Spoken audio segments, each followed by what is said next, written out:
One half of the bracket has been emphatically filled by the Ducks of Oregon. A resounding win in the Rose Bowl over Florida State has put them in the national championship game. Now we'll meet the other half. Winners of 11 straight. Champions of the Big Ten. Ohio State. And here come the Buckeyes.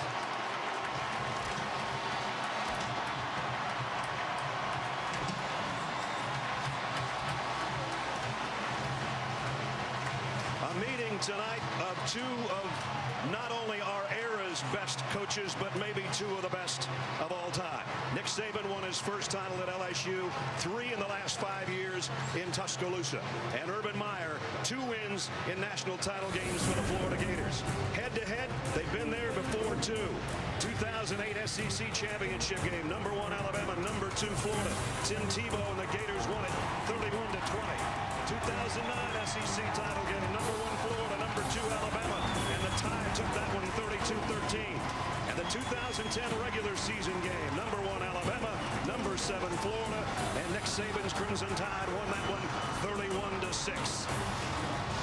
And now from Tuscaloosa, winners of 8 in a row, champions of the SEC, the number 1 team in the country, the Crimson Tide of Alabama.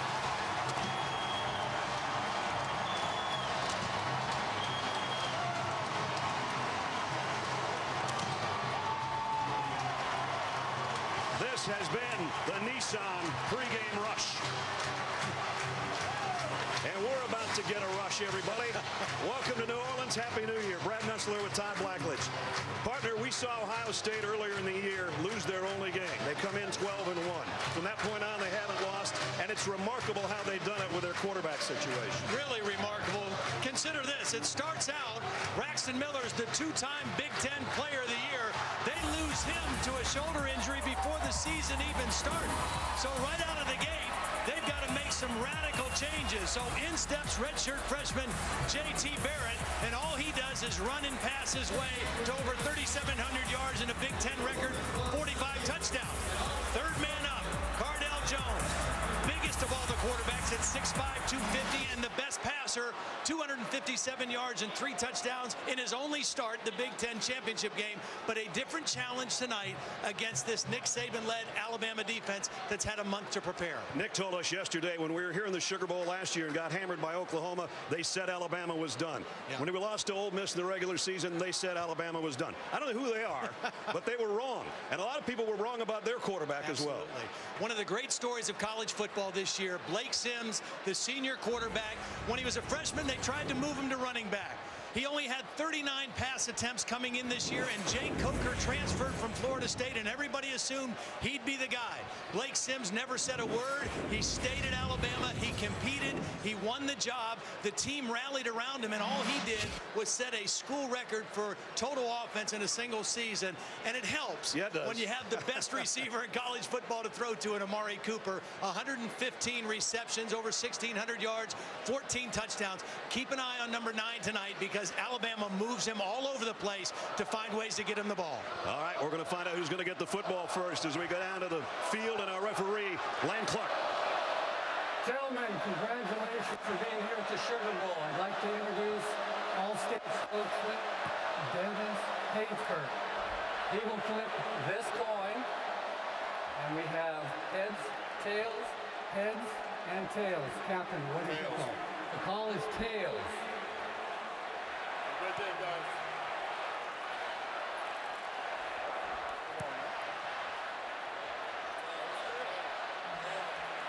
And it is tails. You won the toss. Defer to the second half. Ohio State has won the toss, and they defer to the second half. You want to receive? Let's go with the right to defend. That goal or kick that way? Yeah, kick that way. Step over here. Alabama's choice this half. They've elected to receive. Good luck, gentlemen. Have a great game. So it will be the Crimson Tide on offense to start things off. And before we kick it off, we check in third member of our team, as always, Holly Rowe. Well, Coach, given it is the second start for Ohio State quarterback Cardale Jones, what does your defense need to do to affect him and make him uncomfortable? Well, you know, I think we got to disguise what we're doing. We obviously got to win up front and try to put some pressure and force them in the pocket a little bit. But I think we got to stop the run too, so we create some positive down and distances for ourselves, so we can't affect them. You get the ball first. What did you see from Blake Sims, your quarterback, today that lets you know he's ready? I think Blake's ready to play. You know, he's played well for us all year.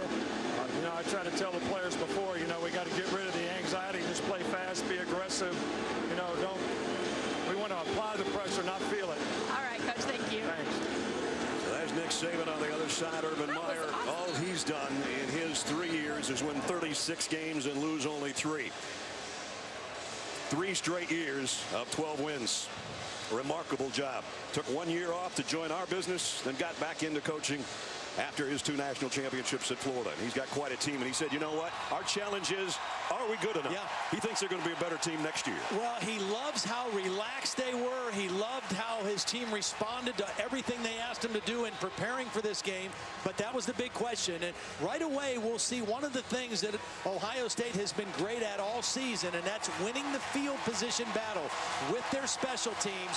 One of the best in the country at where they start and where their opponents start in field position. So Kyle Clinton will tee it up. Scarlet filling the Superdome along with the crimson of the Tide fans of Alabama. Christian Jones and DeAndre White are back deep. The 81st All-State Sugar Bowl from New Orleans. Here we go. Christian Jones 3 yards deep, mishandles it, and now he'll have it down by White. We take a look at our Chick-fil-A impact players for tonight. Derrick Henry's got to be the man because T.J. Yeldon has been banged up, and he's a pretty good one for a backup. Amari Cooper, we've talked about him, 115 catches. On the other side, we asked Luke Fickell, the defensive coordinator, who are the 2 guys that have to have big games. He told us Joey Bosa and Michael Bennett on that defensive front. The strength of this Ohio State defense is their front. When Urban Meyer left Florida, came to Ohio State, he knew to build a championship team, it starts with the defensive line. That is what has been separating the SEC from other leagues for the last several years. He's got that kind of defensive line right now at Ohio State. Henry flanking Blake Sims. They're going to fly sweep it, though, to Amari Cooper. Just one of the many ways they get it in his hands, and a nice run, a pickup of about 5 before he's run out of bounds. They will put Amari Cooper in a lot of different spots. Lane Kiffin, the offensive coordinator this year, has done a brilliant job of moving Cooper around so that teams can't isolate him and double cover him. And right away, the first play of the game, they flip it to him and let him become a running back. Now he trots out to the top of your screen as a wide receiver, and Sims on a 2nd down and 5 from the 30. Gives it off to Henry. Only got about a yard, though, and it'll bring up a 3rd down. Alabama #1 in the SEC, #2 in the country in 3rd down conversions. Nice play by Joey Bosa. Good fundamental play, maintained leverage, shed the block, and fell back in to make a tackle to bring up 3rd down. 3rd down and 3. T.J. Yeldon is in the Alabama backfield, but it's Sims, a throw to Cooper. Got his left hand on it, but that's all. Duran Grant, the captain of the defense, was there defensively. Duran Grant is the best cover guy in this Ohio State secondary. He's a senior in perfect position and made a nice play on the ball. Read the eyes of Amari Cooper and swept his hand down in there to knock the ball out. So an Alabama team that had scored 7 touchdowns and 2 field goals in opening drives this season's a 3 and out on their opening possession here tonight. J.K. Scott to punt.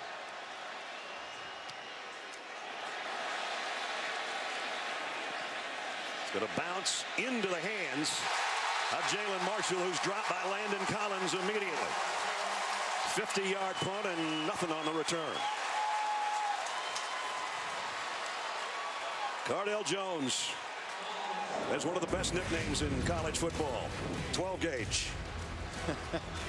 Well, sophomore, 6'5", 250. Yeah, and he can really throw it.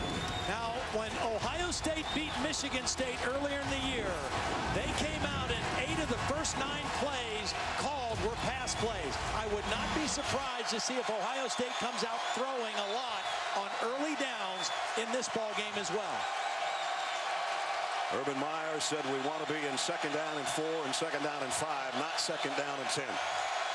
First down here from the 15. Ezekiel Elliott, and he fights for about 4. Let's take a look at tonight's Chick-fil-A impact players going the other way, and Zeke is one of them. Great season, over 1,400 yards rushing. Devin Smith, their long ball threat, he's something special in that wide receiver spot for Ohio State. Sean Robinson's got to control the line of scrimmage defensively. You already saw Landon Collins make an impact on the special teams. He's an All-American safety. Jones rolls, fires, kind of a wobbly pass, and it's caught by Evan Spencer. Incomplete. Oh, hit the turf. Incredible effort by Spencer. The ball hung in the air quite a while, and he went up with one hand and tried to snatch it. I thought we had an Odell Beckham Jr. thing working there for a second. Wow. Well, we couldn't see it from that angle. Tremendous play on the ball. I'm not 100% sure he didn't catch this time. Well, yeah, maybe not. That might be the best replay right there. 3rd down and 6 now for Ohio State. Jones getting some pressure, and he'll run with it. And the big fella can run, and he's got a 1st down. And several more yards out across the 30. Cardale Jones is a capable runner. He's not as good of a runner as Braxton Miller or J.T. Barrett, but in a situation like this, when everything's covered downfield, he does have the ability to run for the 1st down. And on 3rd and 6, he got 12. And now quickly, it's Marshall out of the backfield, and he's still on his feet. Out to the 44-yard line. Ohio State using tempo. Tempo historically has given Alabama's defense a little bit of a problem. They're trying to substitute now, get some fresh defensive linemen in. That was quarterback number 1, quarterback number 2, and quarterback number 3 gives it off. Marshall trying to sweep left this time is dropped by Xavier Dixon, and a loss of 2. And his helmet comes off at the end of the play. Alabama has a lot of depth at the defensive line position. So Jalen Marshall's got to go out because his lid came off, so at least 1 play on the sideline for him. Right now, Ohio State doing a nice job trying to attack the perimeter. The inside of this Alabama defense, very difficult to run against. One of the best in the country, only giving up 88 yards per game. On a 2nd and 13, just a straight handoff to Ezekiel Elliott trying to get wide right. And he got the corner and a hurdle. And now Elliott off the races down the sideline. 1st and goal, Ohio State.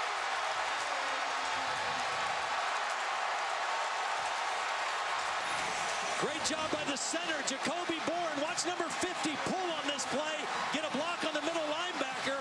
And again, hard to run inside. Your best opportunity to run is to get to the perimeter, and Elliott does that. 54 yards, 1st and goal, and now Jones with a stiff arm at the 6-yard line. This was a designed quarterback run. I don't think we're going to see a lot of designed quarterback run calls for Cardale Jones simply because of the depth problem at quarterback right now. But that time, they tried to line up quickly and call his number and hope that the big fella could get it to the end zone. But good defensive positioning by Alabama on that play. Longest one they've given up this year was the one that got them to this point by Ezekiel Elliott, 54 yards. 2nd down and goal. And goal, the ball just shaded outside the 5. Goal-to-go defense. Alabama has been outstanding this year. They've only given up 3 rushing touchdowns all season. Jones in the gun, Marshall on the move, and we're going to take a timeout here. Ohio State doesn't want to blow an opportunity. Timeout, Ohio State. Urban Meyer takes the timeout. We'll take it along with him. 11:46 remaining. Ohio State here in the 1st quarter, threatening. Back at the All-State Sugar Bowl, Ohio State down at the 5-yard line. Alabama's defense, you talked about them, Todd. Yeah, outstanding in goal-to-go situation. Very difficult to run on. Minus 16 yards and 25 opponent rushes. I think that's why Ohio State called timeout. You said it. They don't want to waste a play You've got to have the right play called against this Alabama defense in this part of the field. 8th play of the drive coming up. 6 have been runs, only 1 pass. They fake it to Marshall. Jones pumps once, sidearms it, incomplete, intended for Evan Spencer. And it'll be 3rd and goal.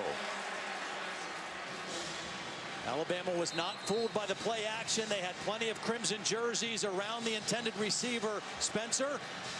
Good discipline on the back end of the Alabama defense that time.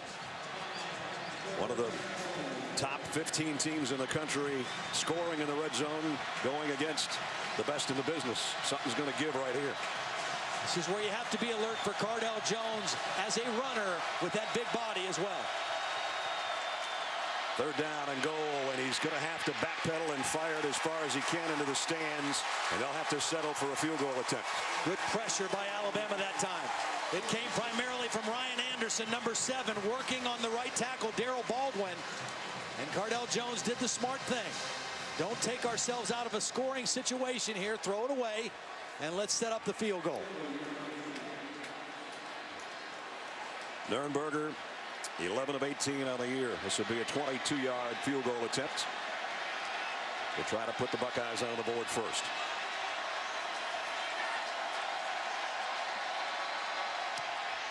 Up and good. So Ohio State scores first. 11:32 remaining first quarter. I'd say that's a win for the Alabama defense, though, to hold the Buckeyes to 3.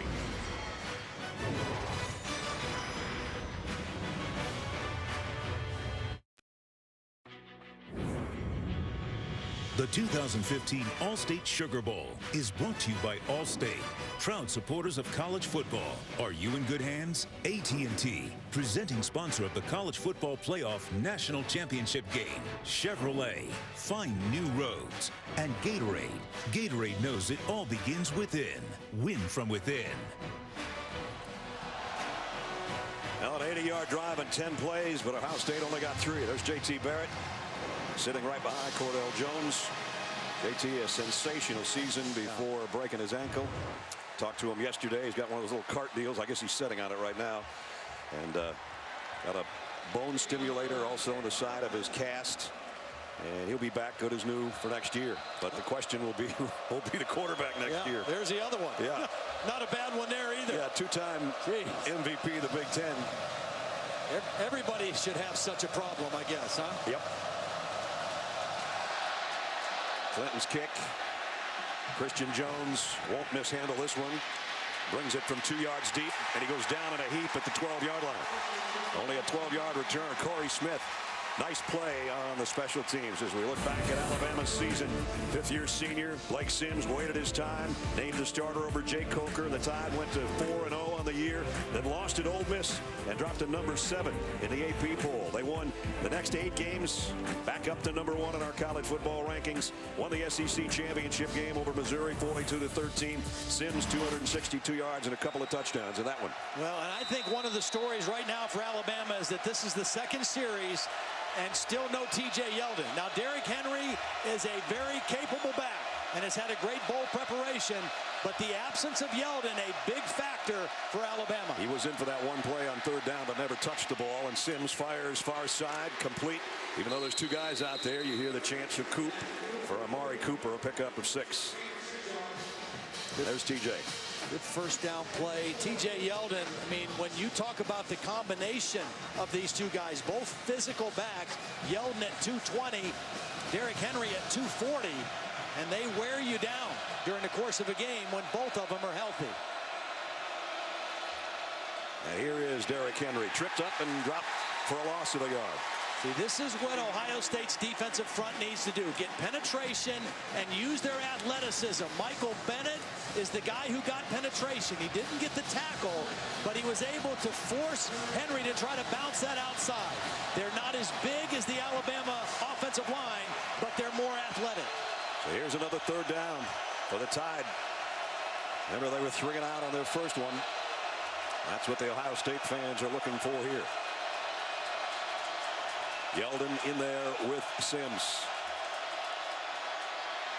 Heavy pressure up the middle. Passes well overthrown for the intended receiver, Cooper. And it's another punting situation coming up for Alabama. Well, that time they had the matchup that they wanted with Cooper working on the freshman Eli Apple. But that was just a clearly overthrown pass by Blake Sims in another punt situation. And again, the field position edge that Ohio State has maintained all season long is already starting to have an effect in this. Should have excellent field position after this punt. So Alabama failed on a 3rd and 3 and then a 3rd and 5. So here in 4th down is J.K. Scott again, the true freshman, who's had a whale of a season punting for Alabama. Oh, and he got all of this, baby.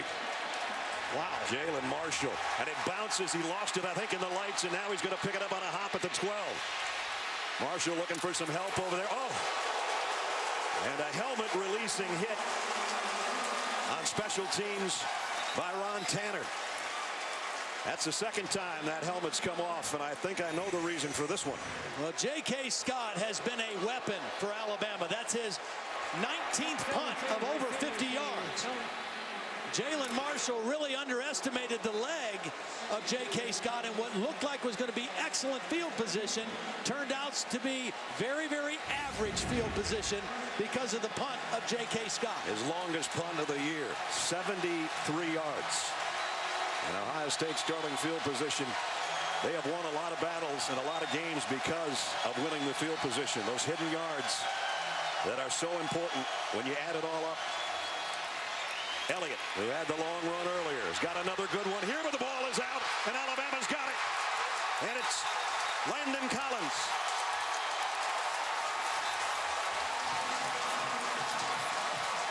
Eddie Jackson with the hit. Collins with a recovery. Well, Ezekiel Elliott was looking at the linebacker, Trey DePriest. Watch his eyes go inside. He's trying to stiff arm DePriest, and he doesn't feel Eddie Jackson coming from the backside. And that's who pokes the ball out.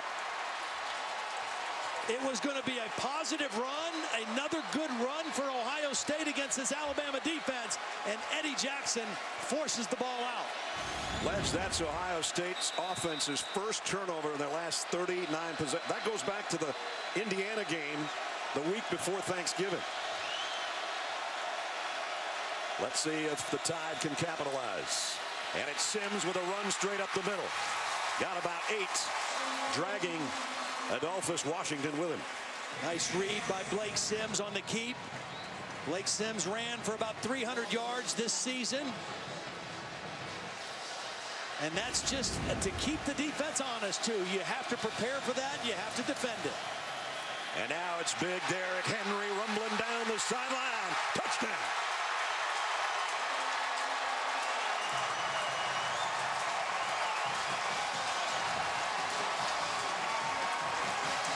What a block by the left side. The true freshman, Cam Robinson, the left tackle, with an outstanding block. Watch number 74. Take Steve Miller completely out of the hole, and Derrick Henry shows you the burst for a big man that is pretty special. Adam Griffith in for the point after.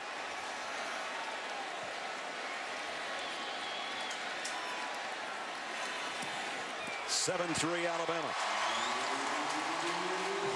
Only took 2 plays to cover 33 yards. And don't let that 241 pounds that Todd talked about fool you. This cat can motor. Derrick Henry, 25 yards for the touchdown, and the Tide on top.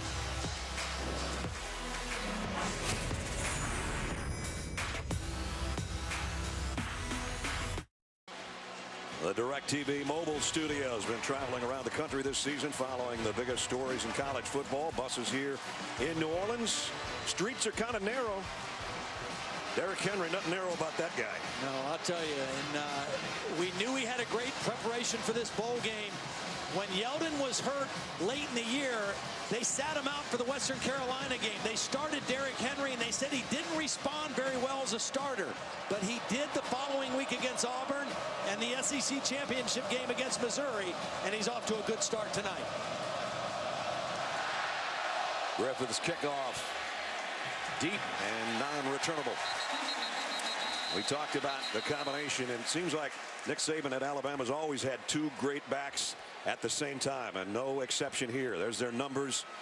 Henry 5.7 a carry, and each with 10 touchdowns, and now, well, 11 for Derrick Henry after that 25-yard romp a couple of minutes ago. You know, I thought coming into the game, Brad, one of the advantages that Ohio State might have was they've been better with the turnover game. They were +9 coming into the game. Alabama -1 on turnover ratio. First turnover of the game goes to Ohio State, and Alabama capitalizes. And ask Florida State how big that can be. They gave up 34 today, points off turnovers. Elliott has had a big run, but a fumble. Carrying it in his right hand, but still got the first down. But you see the philosophy for Ohio State. A lot of people think that Ohio State or Big Ten teams don't have the speed that they have in the SEC. Ohio State has SEC speed. Ezekiel Elliott can run as fast as any back in the SEC, and they're attacking the perimeter. The strength of the Alabama defense is if you try to run inside. Ohio State says, we're going to run this outside and make these big guys run and get tired. Noah Brown in as a fullback. Thrown away by Cordell Jones as we check in with Holly. Well, guys, on that last play, I watched Alabama linebacker Denzel Duval really trying to chase Ezekiel Elliott, but he couldn't get there. Keep in mind, he is very banged up. Kirby Smart, the defensive coordinator for the Crimson Tide, saying, hey, if we can get 15 to 20 plays out of Denzel, that will be fantastic. But he is not 100%. You saw it on that speed trying to catch Elliott. Louisiana native, a big one. They got some big linebackers and always have had. Second down and 10. Elliott straight up the middle. Not much there. Yeah. See, that's where it's hard to run because of how big they are on the inside. They have big defensive linemen, and they have lots of them. And their two inside linebackers are both over 250 pounds. But you have to do that every so often just to keep them honest. Urban told us yesterday there are tree stumps in there. Yeah. Kirby Smart, defensive coordinator, one of the best around at what he does. Third down and 8. Jones hasn't connected yet in this first quarter. Not going to get a chance here either, but he's going to run for it, and he's got the first down and quite a bit more. 20 yards, Cordell Jones. Well, when you bring pressure, if you don't get home, you leave yourself vulnerable to this. Nice move. He just faked out number 93, Jonathan Allen, who was unblocked. And you see the running ability straight ahead of Cordell Jones. He might not want to hurdle somebody at the end of a 20-yard run, though. They don't want to have to go to a backup quarterback number 4. I think they need to challenge deep at some point here with Devin Smith. The step in, the step back, and the throw on the sideline is incomplete again, intended for Jalen Marshall. See, right now, what Alabama is trying to do is defend the run with two safeties. That makes them stronger in the pass coverage. If Ohio State is able to run successfully and force Alabama to bring a safety up into the run defense, then they'll have openings down the field to throw the football. See, right now, Ohio State has one safety, and Ohio State is changing the play at the line of scrimmage. 3 wideouts, including Elliott, the running back, in a slot to the bottom of your screen. They have yet to hook up with Devin Smith, their long ball man. It's going to be a run all the way here. Jones in trouble. Down he goes about at the line of scrimmage. You maybe got a half yard. Landon Collins showing why he's an All-American as he comes up to make the hit. Tom Herman, the offensive coordinator, right there with the glasses, the new head coach at Houston, will join his that job when his duties here at Ohio State are done, whether it's after tonight or after next week. Third and long situation now here at the 41-yard line.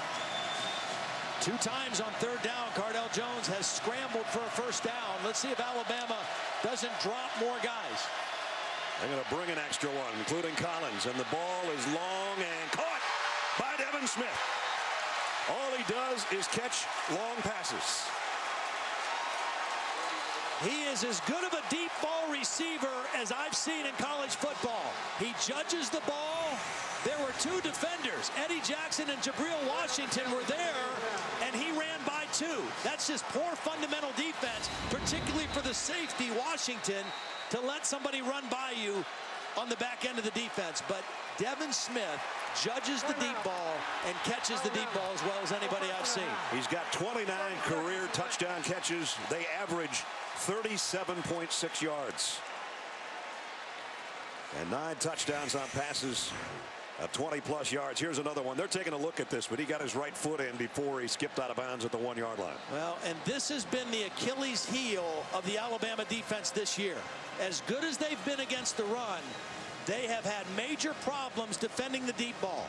That's the 40th completion of 20 yards or more against this Alabama defense. Auburn burned them bad in the Iron Bowl a couple weeks ago by just throwing the ball down the field and letting those receivers go after it. And that's what Devin Smith does as well as anybody. I don't know what, if any, effect it would have had on that ledge, but Landon Collins came on a blitz, so you're one safety short right there on that pass. There's what Todd's talking about. Well, Cordell Jones on 3rd down on this drive. On 3rd and 8, he ran for 12. On 3rd and 9, he hooked up with Devin Smith for 40. And so here the Buckeyes are knocking on the door. 1st and goal at the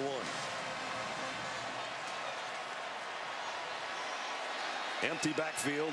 Alabama was a man short. They hustled DJ Petway out there. This might be Cordell Jones all the way on a run. Whoops. Picked up his own fumble. Going to be dropped, though, back at the 9-yard line by Collins. Yeah, that's just the first things first. Cardell's number was called, but he just took off before he secured the snap. It was not a bad snap. It was just Cordell Jones in too big of a hurry to try to run it into the end zone. And again, this goal-to-go defense for Alabama comes up with a negative yardage play. Landon Collins came in with 91 tackles to lead Alabama in that department, and he's leading them in that department here in the 1st quarter. We mentioned this earlier. They've only given up 3 rushing touchdowns this year. This is more of a passing situation probably for the Buckeyes back at the 9-yard line. Jones has all day. And now fires sidearmed it incomplete. It is complete to Van Ness, the tight end. And it'll be 3rd and goal.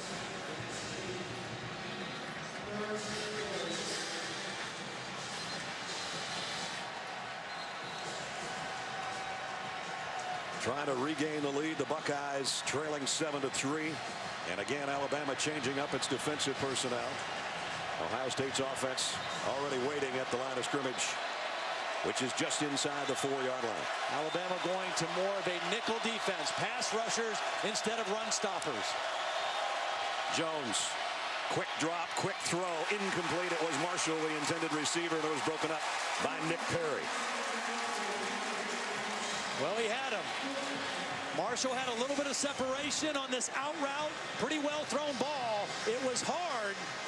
Had some mustard on it for a short throw, but a catchable pass. And again, you go back to the mishandled snap when they were right about the 1-yard line that set them back. And now they have to settle for another field goal attempt. Nurnberger had a 22-yarder earlier in the quarter. This one will be from 21. And from the right hash. Trying to make it a 1-point game. Nurnberger does with 5:18 remaining in the 1st quarter. But again, Alabama's defense dug in when they had to and forced the field goal.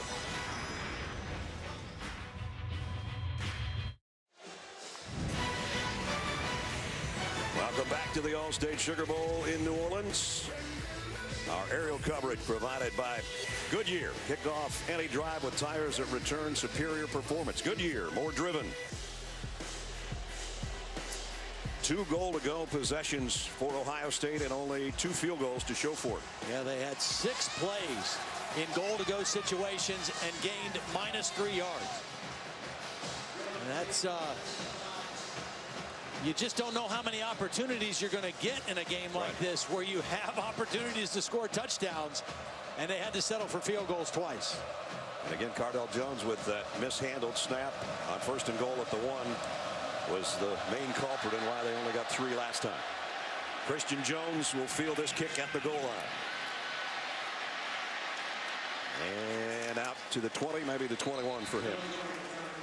Well, Alabama has a 1-point lead thanks to the touchdown run by Derrick Henry. And as we take a look back in this play, as Amari Cooper runs his man off on the perimeter, great blocks on the edge by the left tackle Cam Robinson, the left guard Ari Kouanjo. Cam Robinson, number 74, 6'6", 323-pound true freshman. The first true freshman to start at left tackle for Alabama since former first-round pick Andre Smith did it back in 2006. And he has been an outstanding player in his first year at that position. Lane Kiffin said to us yesterday, you want to know what a future first-round NFL draft choice looks like? Look at him. Here's Derrick Henry on the pitch. Broke one tackle and out of bounds. That was a late hit. That was a late hit. That was clearly a tackle in the white area. So he's going to get about 12 plus 15. Land Clark, our referee. After the play, personal foul, late hit, defense number 13. A 15-yard penalty will be added to the end of the play with an automatic first down. Redshirt freshman Eli Apple on the corner with the late hit. Little fake inside, and then again, the speed of this guy at 241 pounds is pretty remarkable to get to the edge of the defense. First penalty of the game, and with the penalty tacked on, Alabama's got it all the way out of the 47-yard line. Henry, big hole on the left side, cuts it back to the 45, a pickup of about 8 more. They're running away from Joey Bosa and running at Steve Miller, the other defensive end, and running to the big left tackle, true freshman Cam Robinson. Well, Steve Miller had to take over that spot from another one of the guys that would have been a big-time defensive lineman, Noah Spence, who was suspended. Incomplete pass here. Will bring up 3rd down and 2. I think that ball might have been tipped. Michael Bennett got quick pressure and got his hands up in the way of that throw. I think he might have gotten a piece of it. Bennett had a huge game in the Big Ten championship win over Wisconsin. 4 tackles for loss, a couple of sacks, a couple of forced fumbles. He's that kind of disruptor. The senior, one of the captains out of Centerville, Ohio. Well, this is where that defensive line needs to make a play. Bosa, the All-American. Michael Bennett has shown up already. Adolphus Washington, number 92, has had a great second half of the season as well. Time for one of those guys to make a play. Alabama's going to take a timeout. Alabama. On a 3rd down and 2. Seconds and late. So they'll talk it over on the sideline. Lane Kiffin with his quarterback. NFL playoffs start on ESPN. Cam Newton leads the NFC South champion Panthers against Larry Fitzgerald and the Arizona Cardinals. NFL playoffs wildcard round coming up Saturday, 4:20 Eastern on ESPN. Panthers will go into the playoffs with a losing record, yet they are the NFC South champs. A lot of people thought the team that plays here on Sundays would have been the winner of that division. The Saints, they finished second, a half game back. And Atlanta eliminated by the Panthers in their loss last weekend. 3rd down and 2. Yeldon. TJ's got the first down at the 35. Well, they called the play on the sideline. They quickly broke the huddle and snapped the ball quickly and caught the Ohio State defense a little out of position. And TJ Yeldon easily converts it into a first down. They'll spot it at the 36 and move the sticks there with just under 4 minutes remaining in the first quarter. This might be play action Amari Cooper time right here.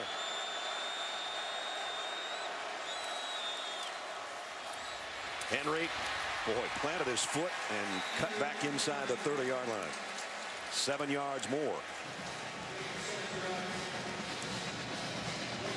Well, they have found what they like on that side. And you always have the ability of the quarterback to read that and keep it off that same action if they overplay it to the outside. Henry straight up the middle, diving for what appears to be the first down. Diving right over Joey Bosa. One of the guys that's really critical for this Alabama offensive line is their center, Ryan Kelly. Very valuable member, makes all the protection calls, all the blocking calls. When he got hurt in the Ole Miss game, it really affected them. Not only in that game that they lost, but the following week against Arkansas, they played without him, and it was probably their worst offensive performance of the season.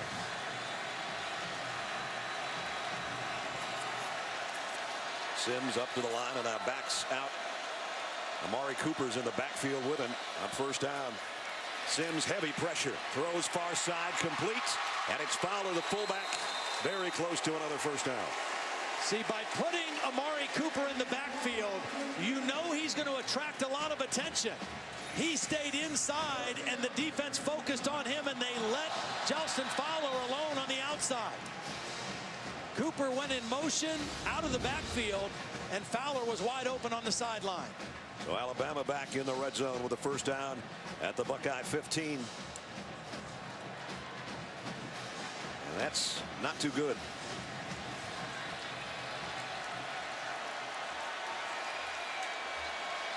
T.J. Yeldon back in the ball game. They fake the pitch to him. Sims on a bootleg. Throws on the run. Touchdown, Amari Cooper.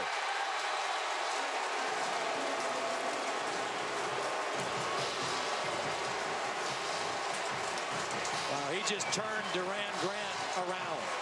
Just completely turned him around. He faked inside, and watch number 12 Grant get just all twisted up. And that's an easy throw and catch for Blake Sims to the best wide receiver in college football. 15th touchdown reception of the year for Cooper. And for Blake Sims, touchdown pass number 27. Extra point is right down the middle. 79-yard drive in a little over 3 minutes. This was the capper. Blake Sims has the ability to move, to be a running threat, and to throw on the run. Nice little misdirection off the bootleg. And Blake Sims finds his favorite target. Favorite by quite a bit, as a matter of fact. Not that DeAndrew White's not a good one, but he's only got 37. Yeah. And that was number 118 right there on the touchdown catch.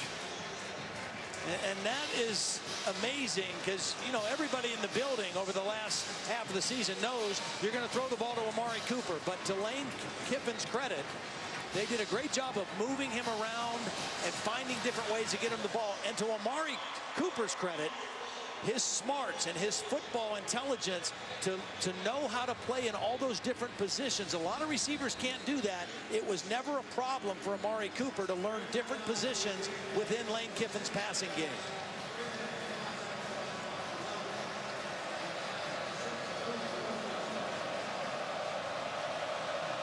Curtis Samuel waiting back deep for Ohio State, and he'll get a shot at this one from the 2-yard line. Whoa. Only about a 10-yard return. Great coverage down there. Ardarius Stewart on the special teams. In on the stop. Well, celebrating its 10th year sponsoring the Good Hands Field Goal Nets, All-State makes contributions to participating universities' general scholarship funds for each field goal and extra point kicked. And since 2005, All-State's contributed more than $3.8 million in scholarship funds. Not good starting field position here for Ohio State again. And again, Ohio State coming into this game, one of the best in the country, starting on their own 35-yard line. That's what they average. But the Alabama kick coverage teams have been outstanding so far in the ball game. Marshall trying to get wide with it. He's not going to get there thanks to Eddie Jackson. Only a 2-yard gain. Ohio State continuing to try to attack the perimeter of this Alabama defense. That time, very well played by Eddie Jackson. You have to maintain leverage on the football and not let them get outside of that outside defender. Eddie Jackson, very fundamentally sound on that play. Pistol set here with Elliott behind Cardell Jones. He fakes it to him. Runs out of time. He's got to get rid of it. Might be a safety.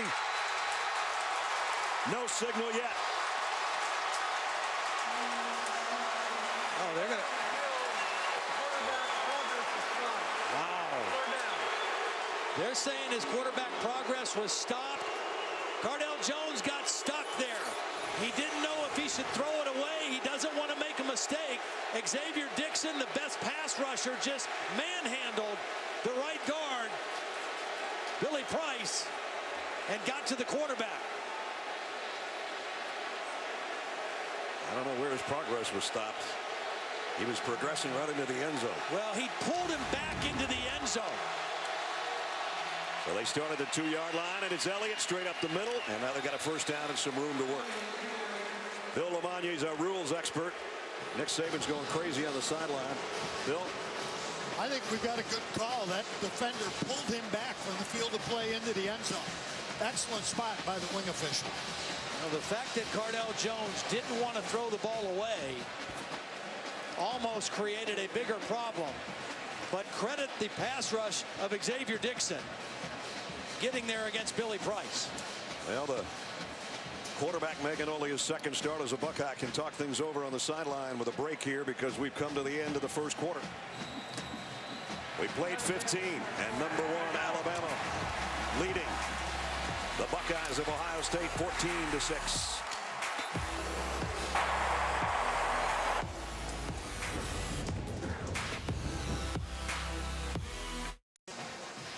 Welcome back to the All-State Sugar Bowl here in New Orleans. Just about set to start the second quarter. Number 1 Alabama with a 14-6 lead. Brad Nessler, Todd Blackledge, Holly Rowe, and a bunch of those kind of folks along with us. That's houndstooth to the max right there.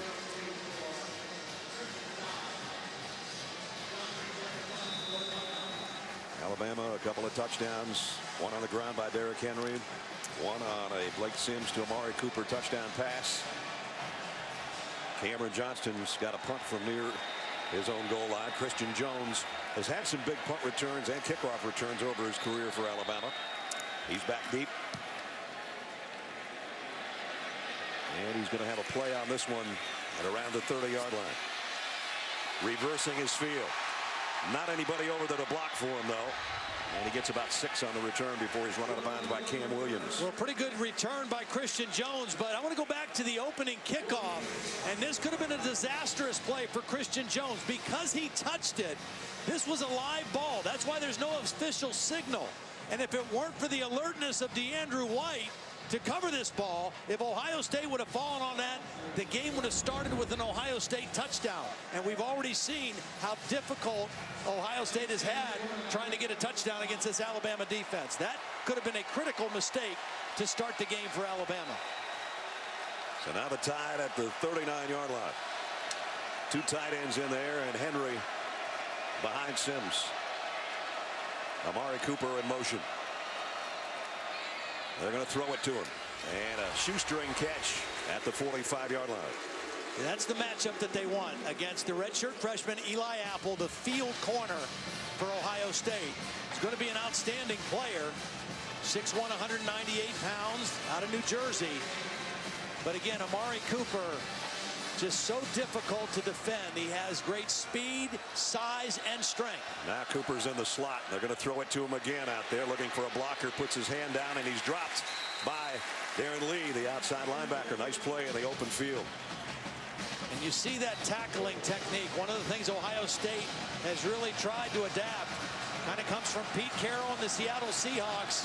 Luke Fickell talked about the rugby tackling style. Aim for the hip, head behind, wrap and roll, and that's it to perfection right there. 3rd down and 3. TJ Yeldon back in there. He'll get the carry, and he's not going to get the first down. Bosa was there first, and Curtis Grant, the middle linebacker, who made the hit. And it's 4th down. Excellent job. Good penetration first by Bennett. He occupied the guard's block, Leon Brown, and then Bosa was able to get across the line of scrimmage as well. This defensive front is the strength of the Ohio State defense, and they forced a critical 4th down play right there. Jalen Marshall will wait on this punt coming up from J.K. Scott, who already has a 73-yarder to his credit tonight. Right now, he'd just like to knock one out of bounds at about the 5 and keep it out of the hands of Jalen Marshall.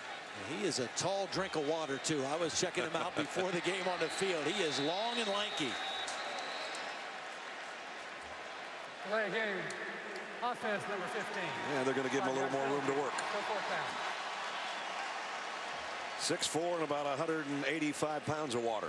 Interesting what just happened there. Because of that penalty, which I think Alabama's okay with, Ohio State had a safe punt, had their defense on the field. Now that they back them up 5 more yards, they put their punt return team on.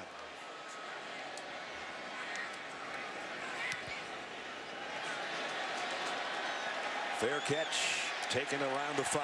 Nice kick, nothing else Marshall could do about it. 53-yarder with great hang time. So Ohio State trailing 14-6, but they've got it back in Cardell Jones and his offense waiting on the other side of this timeout.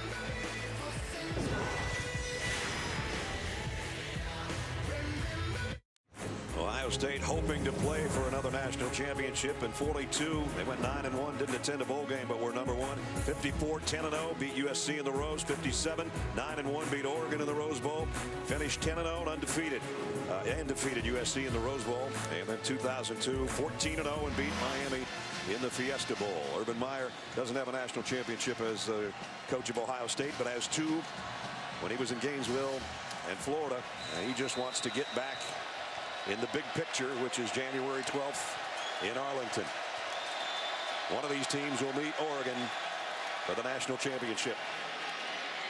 Ezekiel Elliott's having a great game so far, and he's got 9 more yards. Yeah. He's over 100 already. Well, the last running back to go for over 100 against this Alabama defense was Trey Mason in the Iron Bowl in 2013. Nobody this season until now in Ezekiel Elliott. He's got 109.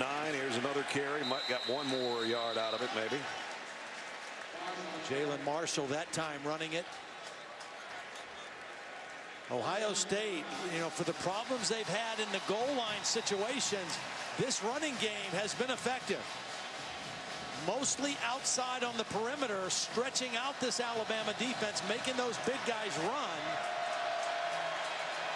And the biggest one, of course, was the 54-yarder by Elliott earlier in the game. What that does is it sets up play action, and Ohio State loves deep crossing routes on play action.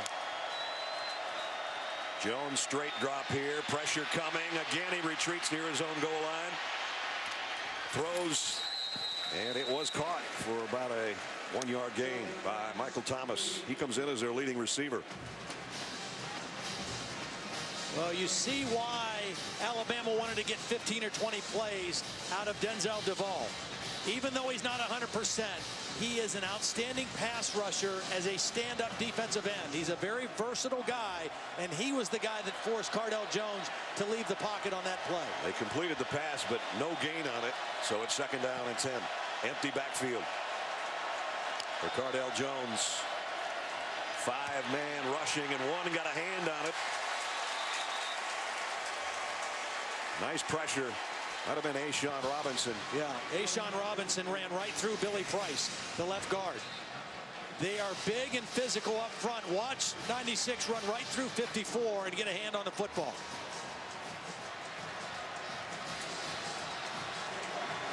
So now it's 3rd down and 10. This is dangerous territory right here for Cardell Jones. He has to be very smart with the football. 3 receivers to his left. This is where Alabama creates confusion. Going to go back across the middle and a strike to Michael Thomas. 1st down. Beautiful read by Cardell Jones. He looked left. He came back to the opposite side to a single receiver.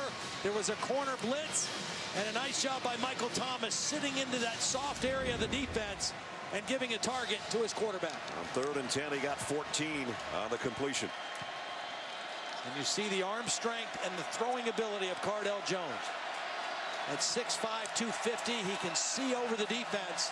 And even if there's bodies around him, he can step into it and make good, solid throws down the field. Buckeyes 1st down at their own 29. Elliott up the middle. Xavier Dixon and A'Shawn Robinson again close the door after a pickup of a couple. It'll bring up 2nd down and 8, and we're approaching 10.5 minutes remaining 2nd quarter. Really important drive right here for Ohio State, if nothing else, to flip the field. We talked about how they've had a field position edge and that was a big key to their success. The average starting field position tonight in 5 possessions was their own 15-yard line. So getting that first down and moving the ball out a little bit is huge for them right now. 7th play of the drive. Here's the play action and a throw that's intercepted. Picked off by Cyrus Jones, coming the other way with a convoy. Jones knocked out of bounds at the 15, and the Tide has got it back. An obvious miscommunication between Cardell and his intended receiver, Devin Smith. Devin Smith never turned to look for the ball. And Cyrus Jones read it the whole way. Watch Devin Smith. His head is down. He's running down the field. Cyrus Jones's eyes are back at the quarterback. And he makes a play on the ball, and Devin Smith didn't even know it was thrown. 3rd interception of the year by number 5. And a 32-yard return. So Alabama will set up shop at the Buckeye 15-yard line.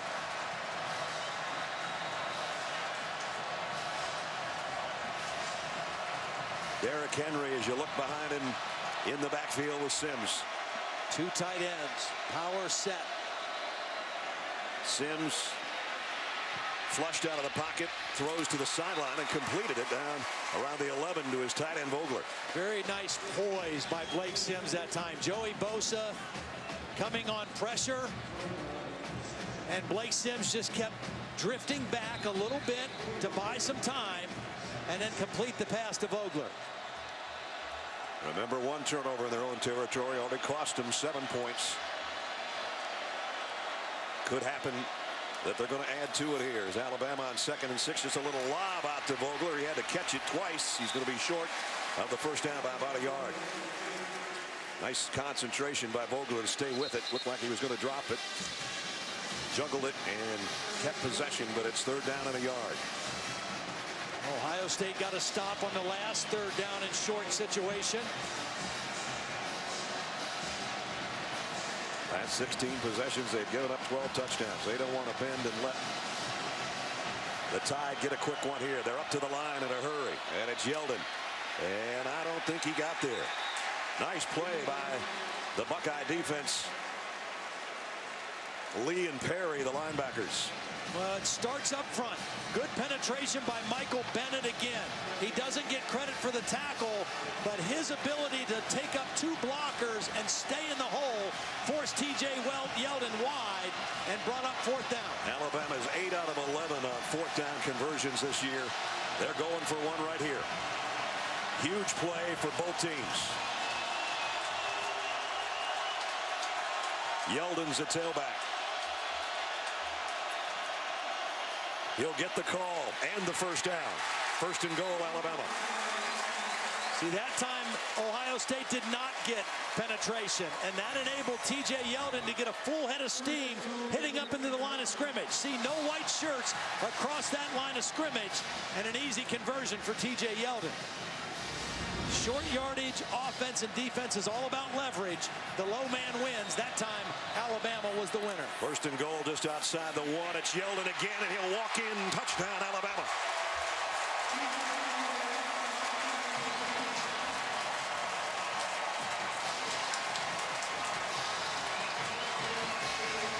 Costly turnovers by Ohio State. Nice job by the tight end Vogler blocking on Joey Bosa on that play. He might have got away with a little bit of a hold on the outside of the jersey, but he was able to keep Bosa inside, and Yeldon was able to bounce outside for the touchdown. Griffith's extra point is good. 8:07 remaining in the first half. A miscue by Cardell Jones. 2nd turnover by the Buckeyes in their own territory. This one picked off. Cyrus Jones took it 32 yards. TJ Yeldon did the last yard on his own. 21-6, Alabama.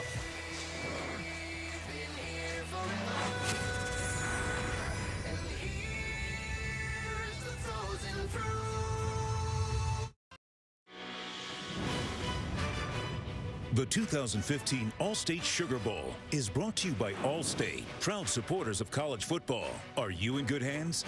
DirecTV. If you call yourself a sports fan, you gotta get DirecTV. Call 1-800-DirecTV.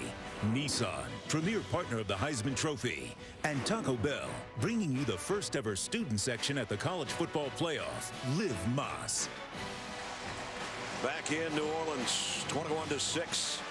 Taco Bell and the College Football Playoff provided 1,000 tickets to students free of charge so they could come down to New Orleans, cheer on their teams.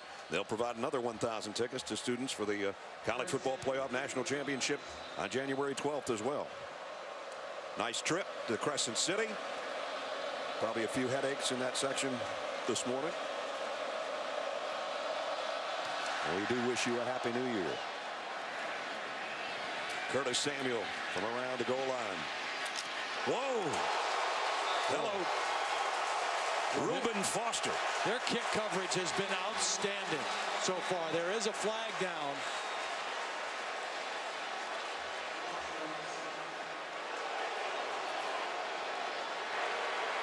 Unsportsmanlike conduct.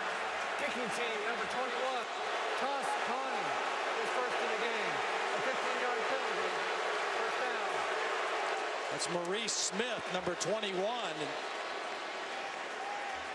Celebrating the hit by Reuben Foster, I guess. But this was a serious hit. High kickoff, good disciplined coverage. There's the hit by Foster. I didn't see and there's the taunt. No, he stood right over top of him as he was on the ground. There's the hit, good clean hit. And then after this, there's Maurice Smith standing over top of him. Okay, good call. That's a good call. Yep. Best starting field position for Ohio State because of the penalty. They work from the 29 with 8 minutes, 2 seconds remaining till halftime. Elliott, a tough yard. That's about it. You know, when we talked to Urban Meyer the other day, he said when talking about Alabama, you put on film, you say, where's a weakness? You're always looking for weakness. There are none with Alabama. So when that's the case, you cannot help a team like that. And Ohio State has helped them. They've turned the ball over twice. They've not converted when they've gotten the ball inside the 5-yard line when they could have scored touchdowns. And it's hard to beat a complete team like Alabama when you help them.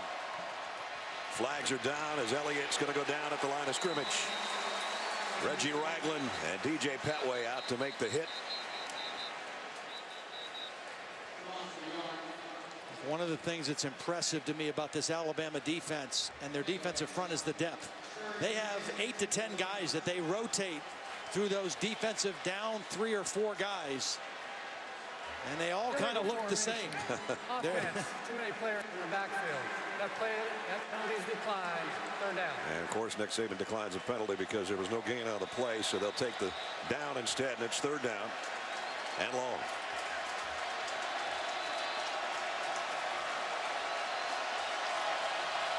Cardell Jones needs to be on target on this third down and 10.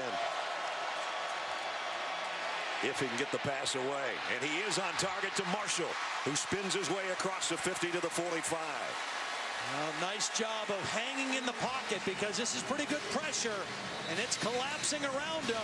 But Cardell does a nice job of staying in there and finding Marshall on the deep crossing route. Pickup of 26. So Ohio State back in Alabama territory. They've got 2 timeouts remaining. Plenty of time to work here at the 45 of Alabama.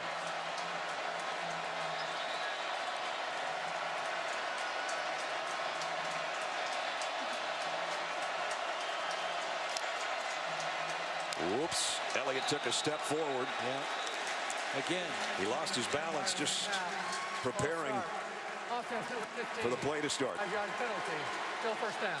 This is the area of the field where Urban Meyer and Tom Herman like to take deep shots down the field. Once they get inside the 50, now that penalty backs them up to the 50. But this is still the area where they like to try to attack. Devin Smith, their deep threat guy, is down here at the bottom of the screen. On 1st and 15, empty backfield. Pump fake by Jones.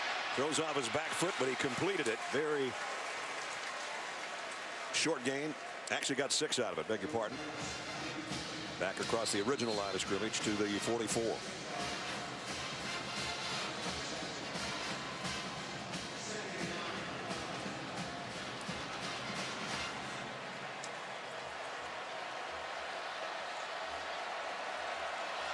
Michael Thomas on the sideline, their leading receiver.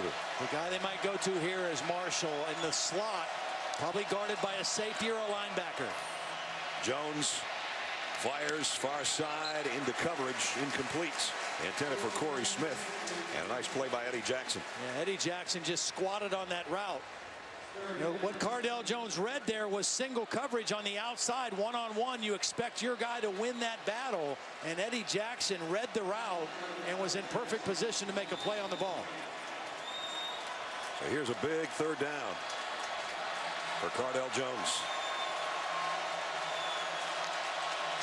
It's been pretty good on 3rd down. Needs another one here. Deep middle, caught by Marshall inside the 20. See, when Marshall lines up in the slot, he's going to draw coverage if it's man from a safety or a linebacker. This is zone coverage, and he does a nice job of finding the void in the middle of the Alabama defense. Couple of 26-yard completions on this drive, and now Jones going to the end zone. Incomplete, intended for Marshall again.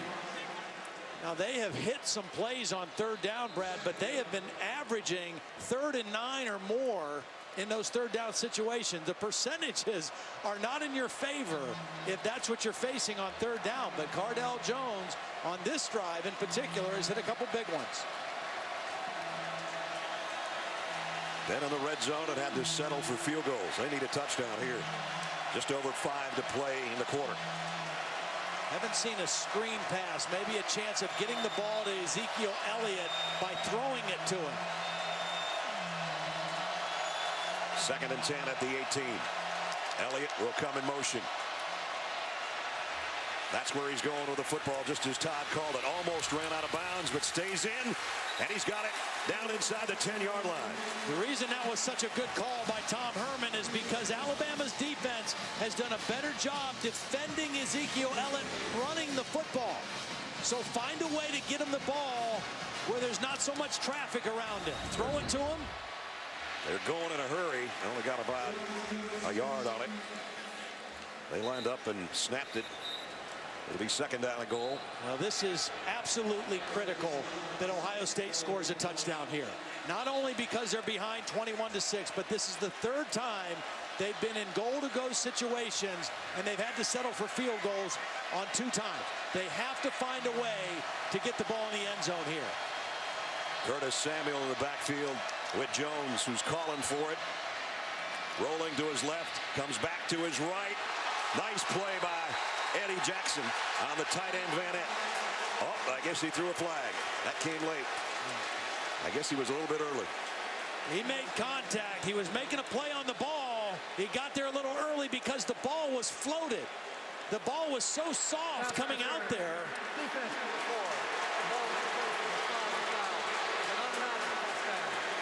Alabama was out of position. They were running a guy on the field late. Watch how this ball is just kind of floated to the backside. And because it's hanging in the air, Eddie Jackson, even though he's making a play on the ball, the contact was early. Good call. And a 1st down at the spot. So it's right at the 5-yard line. Curtis Samuel now in for Ezekiel Elliott, their other running back. Van Ant, the tight end, moves into the slot. Marshall coming around, gets the flip. And that's all he's going to get. Lost a yard, I think. Nice play by Trey DePriest. The reason that play's tough is because they're running it to the short side of the field. It's a sweep, but they're running it into the boundary, and that enabled these linebackers and Trey DePriest to get there and make the play. Landon Collins is the guy that's down on one knee. All-American safety. Yep, he's their best player. It looks like his right shoulder he's concerned about or favoring. He's made a lot of tackles already in this 1st half. And one of the leaders of their defense, a captain, Louisiana native, as a matter of fact, playing back in his home state. We'll check on him when we come back. 4 minutes remaining 1st half.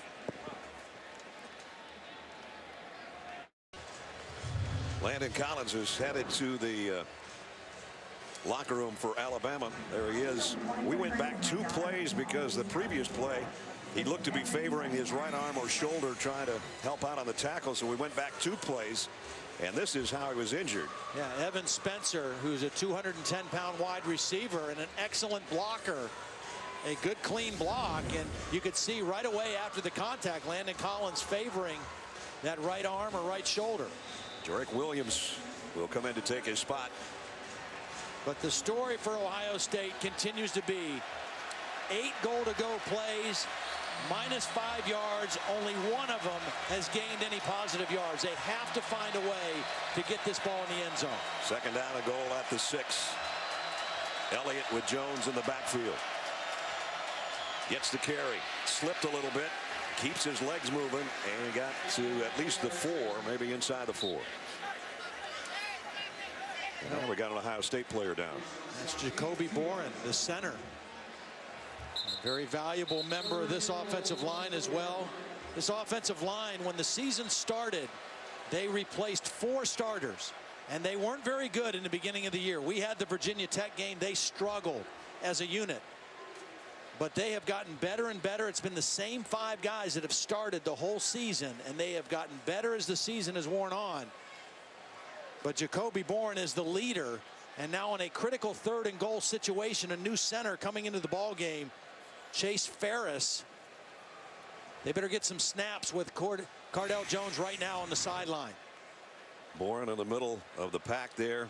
Not the biggest center in the world. Got rolled up on badly from behind. They list him at 6'1". He may not be even that tall, about 285 pounds, but Urban Meyer said, I would go to war with him any day. How tough he is. And he's trying to tough it out right now. And Pat Elflein, who is the starting right guard, is going to be the center. Chase Ferris, number 57, is going to come in his place at guard, I believe. Elflein doing the smart thing right now, taking some snaps on the side, leading up to this critical 3rd down play. And Boren looks to be up and at it anyway. And he gets right into that offensive line huddle to try to fire him up as he's got to come off the field. You just cannot settle for another field goal here. Not only does it keep you behind on the scoreboard, but psychologically, it'll wear you down. You got to find a way to crack the code here and get into the end zone. On this drive, they've converted a 3rd and 10 and a 3rd and 9. They want to get a 3rd and goal right now. Marshall crosses the field. Elliott leads the way. Touchdown, Ohio State.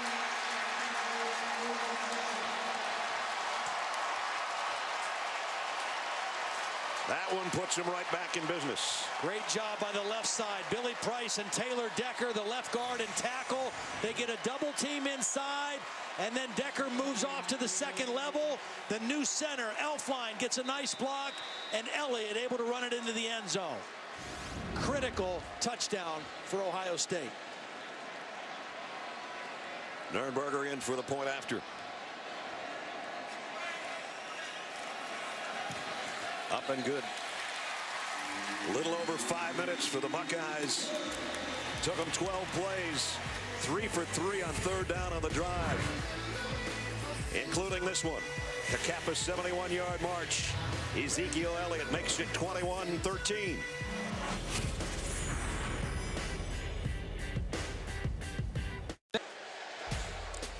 The National Championship Trophy presented by Dr. Pepper will be handed out on January 12th in Arlington, Texas.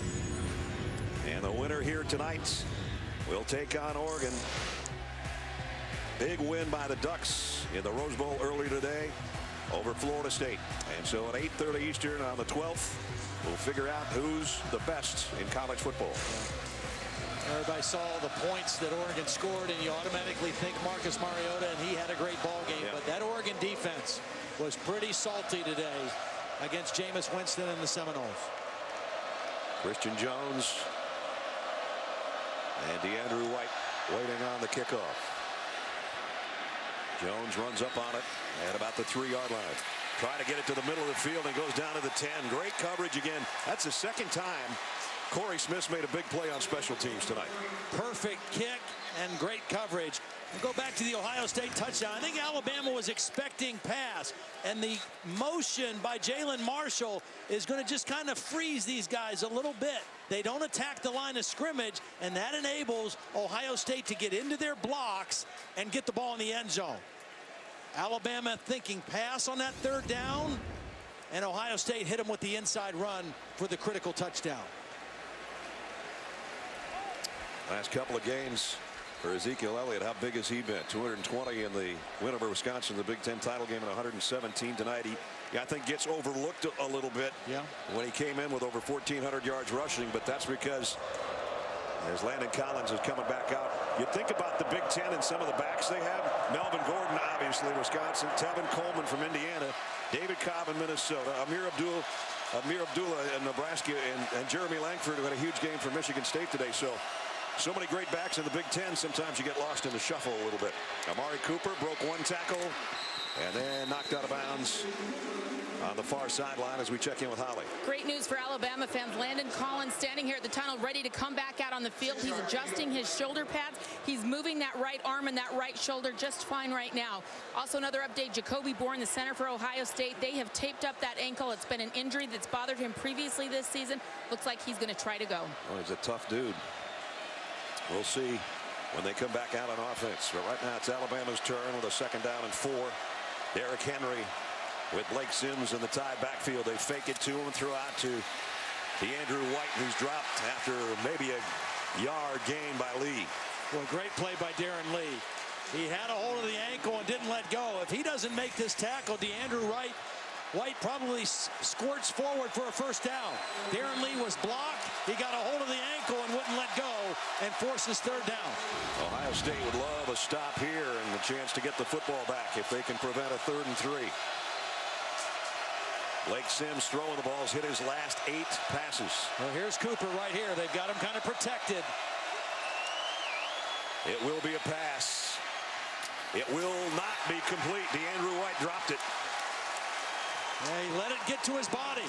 Instead of catching it out in front with his hands, he let it get all the way to his body, and it bounced right off of his shoulder pads. Incomplete. Well thrown ball by Blake Sims. DeAndrew White just doesn't secure the catch. Boy, it's been feast or famine for the Tide. They have 3 touchdown drives, and now they have 4 3-and-outs, and there's nothing in between. 4th down, and J.K. Scott to punt. He can let this one fly as long as he wants to. Again, a beauty. Fair catch called for way back at the 22-yard line by Marshall. Well, that is a weapon now to have a punter like that. Well, he was an ESPN first-team All-American and a Ray Guy finalist, and I can see why.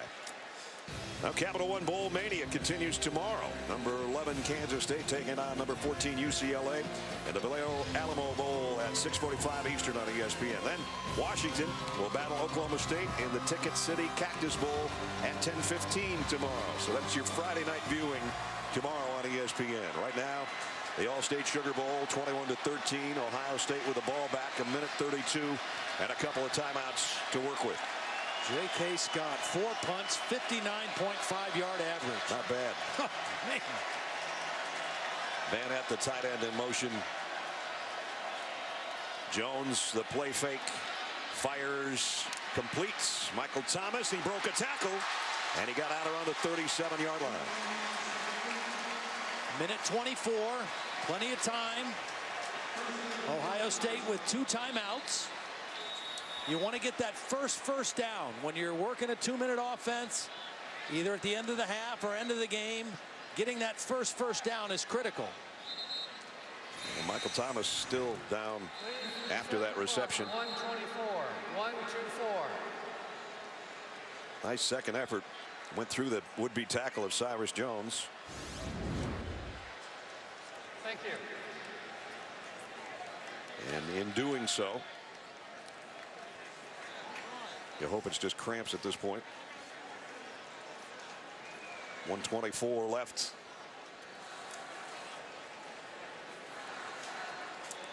Thomas redshirted last year and came in. Keyshawn Johnson's nephew as the leading receiver. catch-wise for Ohio State this year. You mentioned Devin Smith's the big play artist of the bunch. Well, he and Cardell Jones both spent the fall of 2011 at Fork Union Military Academy in Virginia. A one-year prep school after high school. A lot of times guys go there if they need to mature a little bit, if they need to get their grades right. It's a very rigorous program, excellent football program as well, and both of them benefited from their time there. So he started off cold. He's warmed up. Does have that costly interception that ended up turning into 7 points.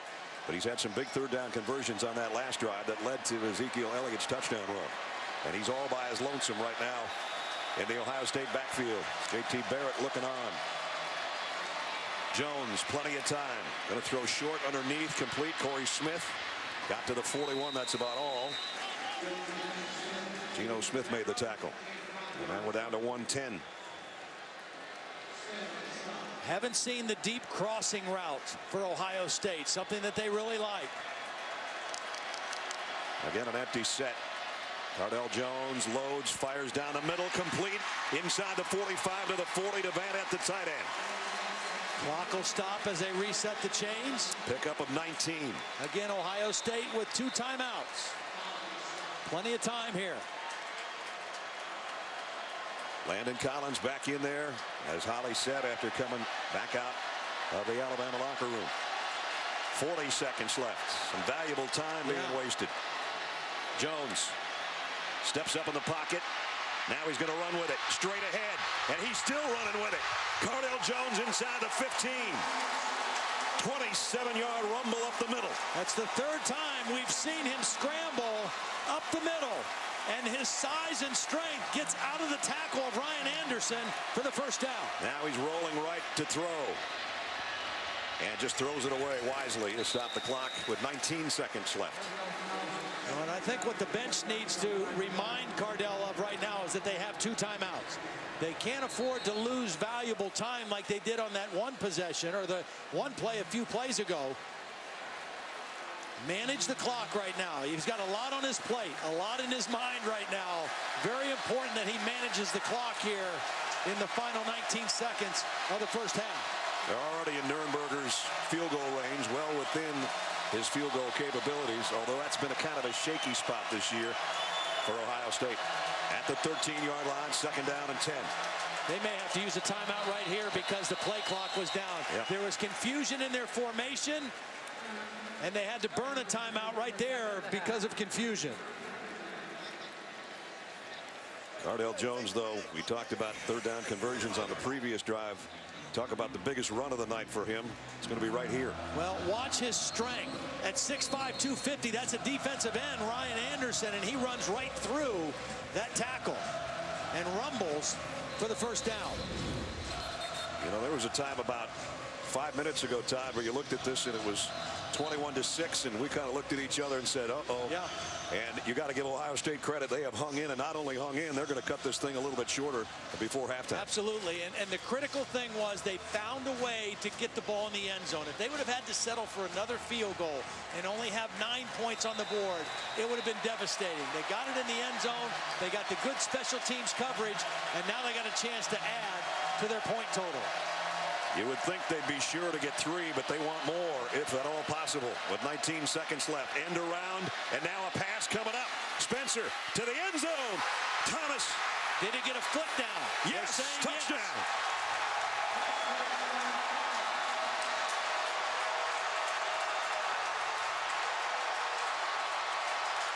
Boy, did they ever do it with style, huh?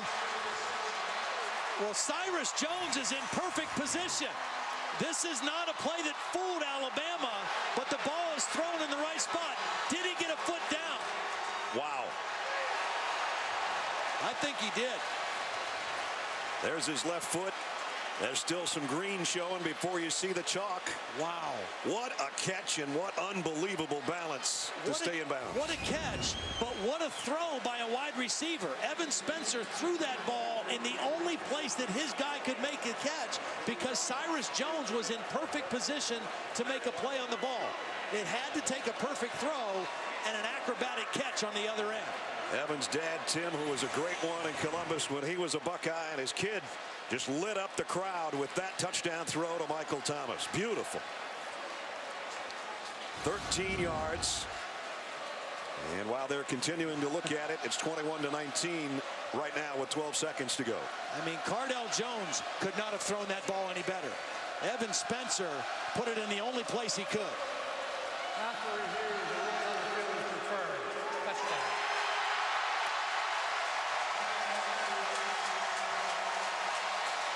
Now this game has swung in the other direction. What a call by Tom Herman, too.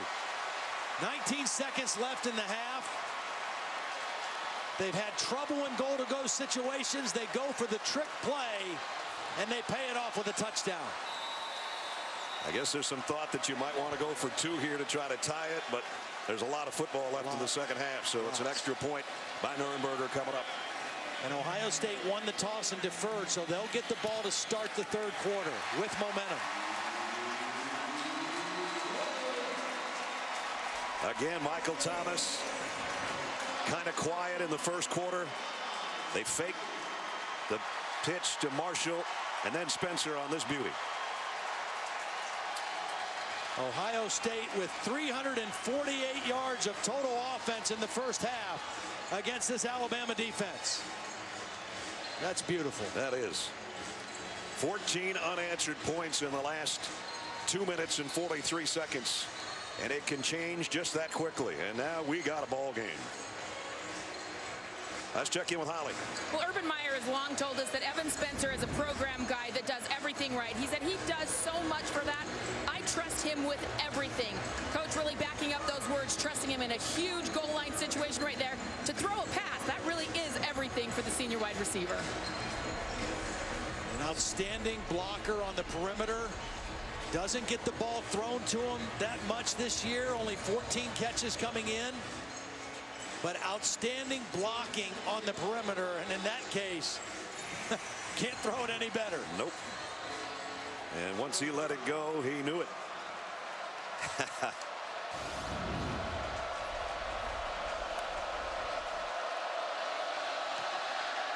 Kick high and short.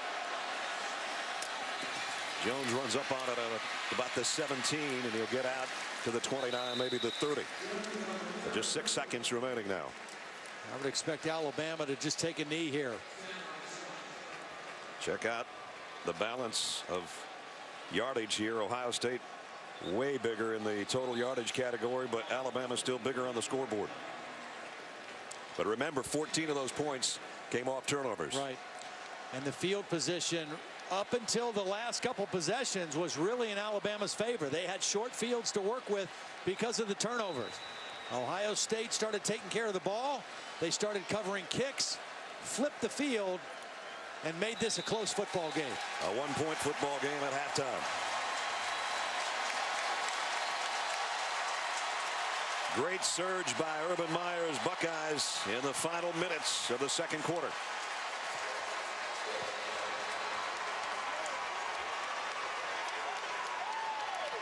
AT&T brings us inside the headset as we head down to Holly Rowe. Well, Coach Saban, what do you have to change to account for Cardell Jones, their quarterback, as a runner? Well, I'm not worried about the runner. I'm worried about third down. I mean, they've converted every third down except maybe one. And, you know, we had them 3 3rd and 10s, and they still converted each one. And we're not executing on defense. We're making a lot of mental errors and letting people go and not covering people properly. So we just got to finish. We had to do a better job in pass rush lane so he doesn't scramble. So, you know, it's just how we're executing. All right. Thank you, Coach. Thank you. Well, 70% for Ohio State on their third down conversions, as they're only down 1 point at halftime. Coming up on the Buick halftime report, John and Mayday and Lou and Tim Tebow will all be along with you with first half analysis, update on Oregon, and a lot more. We're at halftime of a great All-State Sugar Bowl. 1 point Alabama lead.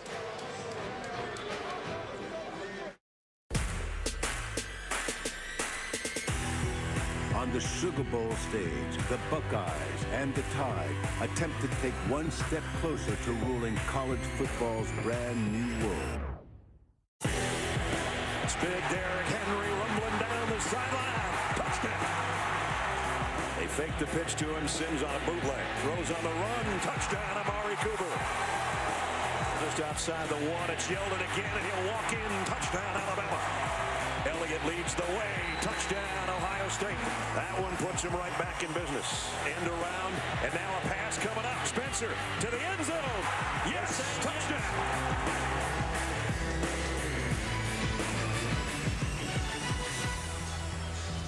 And we welcome you back to New Orleans and the All-State Sugar Bowl, the 81st edition of this classic, and it has been one.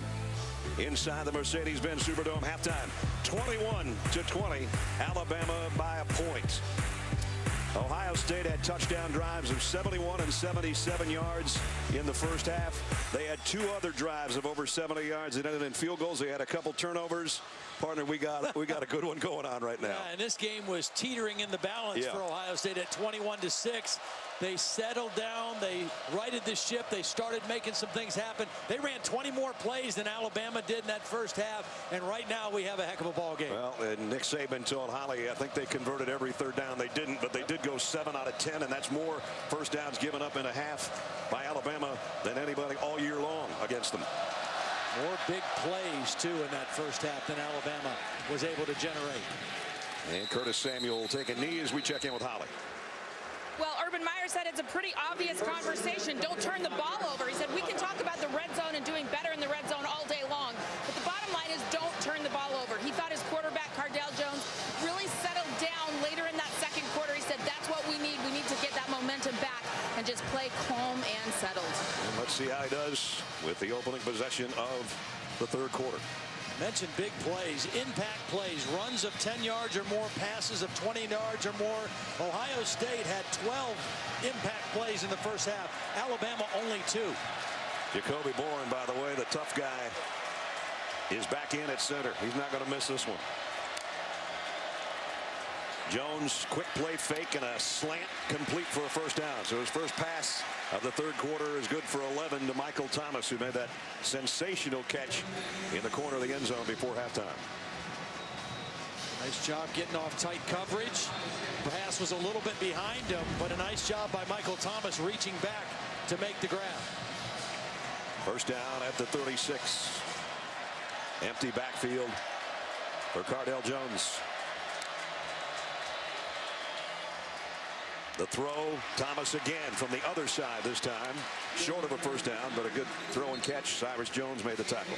See, throwing on early downs against Alabama is very smart because as big and physical as their defensive line is, they're not great pass rushers on early rundowns. Right out of the gate here in the second half, first 2 plays, Cardale Jones throwing the football. Those tree stumps that Urban Meyer talked about, not great pass rushers. They're stout against the run, though. And here they're not. Elliott across midfield with a first down. And Bourne got all tangled up with Trey DePriest, the middle linebacker.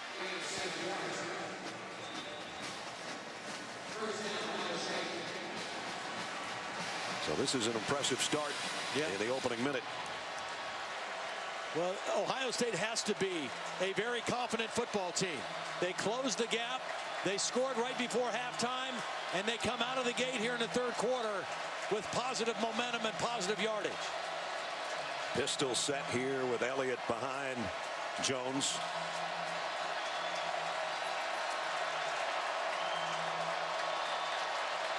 Play clock down to 3. Blitz. Here's the deep cross. And a deep ball. And Smith in and out of his hands. Cyrus Jones was covering.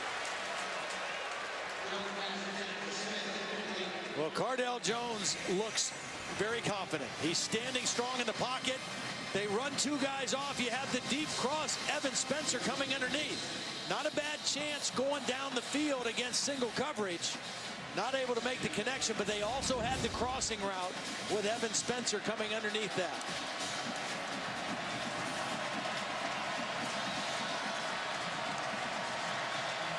Jalen Marshall in motion. They're going to flip it to him. They tried this one earlier. Whoa!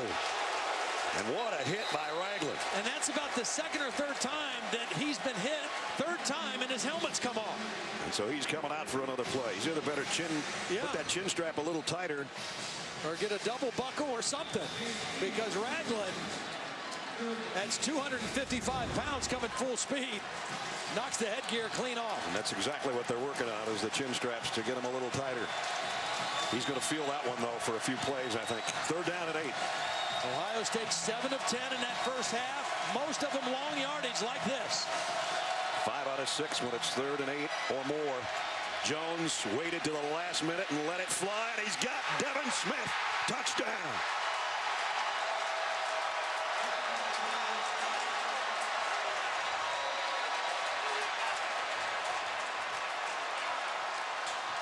Got a flag down. Personal foul. Face mask. Defense number 47. And the Buckeyes have the lead. Alabama went man coverage on that 3rd and long. They've been playing mostly zone on 3rd down earlier. They go single coverage, and Eddie Jackson fell down. And Devin Smith does what he does his whole career. Catch long passes for touchdowns. That's his 30th. We mentioned those touchdown grabs average almost 38 yards. That one went 47. Nurnberger for the point after. And the Buckeyes are shocking everybody right now. 27-21. 3rd down and long. Cardell Jones has hurt them scrambling. Alabama goes man coverage. Eddie Jackson's okay. He's okay. And then he trips. And Devin Smith pays it off. And here's an interesting note. Devin Smith, coming into the game, had caught touchdown passes in 21 games. Ohio State 21-0 in those games. There's the face mask at the end of the play. That will be assessed on the kickoff. Let's check in with Holly. Well, Devin Smith is a unique athlete. He has that skill to catch those long passes, he thinks, because he is a world-class long jumper, or high jumper, excuse me. He was 2nd in the Big Ten in the outdoor with the high jump. He said he has got this kinesthetic awareness of his body. He knows how to control his body in difficult situations. He said also my hand-eye coordination is exceptional. He watches a ton of film on himself in those long ball situations on how to do it better, and he has made it an art, guys. He said, I wanted people to know there's a number 9 in this game. It's not just Amari Cooper. My name is Devin Smith. Not only that, he's fast, and he high jumped 7 feet and a quarter in what Holly said, and finishing 2nd in the Big Ten. Actually jumped 7-1 as a high school senior. And he has lit up the crowd here, the Ohio State portion of the crowd anyway, as they're leading by 6 now. 21 unanswered points in the last 5 minutes and 11 seconds of clock time. And again, now the kick will come from the 50. And just kind of pooch it up high. Taken on the 11 by Jones. And he didn't even get to the 20. Well, the inaugural College Football Playoff National Championship presented by AT&T comes your way January 12th on ESPN. We know who one of the teams is, the Ducks of Oregon. We'll find out the other half with 2 more quarters to go here, either Alabama or Ohio State. And then we hope you join us Monday, January 12th, 8:30 Eastern on ESPN. That guy would be going for a 5th national championship. Went up by 14 or more. And they were up 15, 78-2. But right now, the short end by 6. Here's an eye backfield for one of the first times tonight with Jalston Fowler, the fullback. They fake it to Yeldon, and Sims in trouble. Scrambles out of trouble. 1st down and a bunch more. And the ball came out at the end, but I think he's down. He is at around the 39-yard line. Well, we've seen Cardell Jones do this for Ohio State. Blake Sims, 1st down pass. Protection breaks down. He goes right up the middle. Picks up a block from T.J. Yeldon. And a big gain. Ohio State just barely got set defensively. Alabama's ready to go, and Yeldon takes it around the corner out to the 45-yard line. Well, this could have been a disaster. Yep. Ohio State had guys about 6 yards away from the line of scrimmage, and Alabama was getting ready to snap it. One of the changes for this Alabama offense that Lane Kiffin brought, part of it was when he was the head coach at USC, going against Oregon, up-tempo, no huddle. Nick Saban wanted to do it. Lane Kiffin decided to do it, and it's paid dividends. Sims is leveled by Lee. Never had a chance to get rid of that football. This is an inspired group on both sides of the ball right now for the Buckeyes. Well, T.J. Yeldon is going to get tangled up with Austin Shepard. The tackle in the back, they both ended up on Bosa, and nobody picked up the extra guy. He should have been blocked by one of those two guys, probably T.J. Yeldon. The last thing Alabama wanted to do to start the third quarter was give up a touchdown to the Buckeyes and then have a situation like this, 3rd down and 8. Sims flustered again, down again. This time it's Michael Bennett.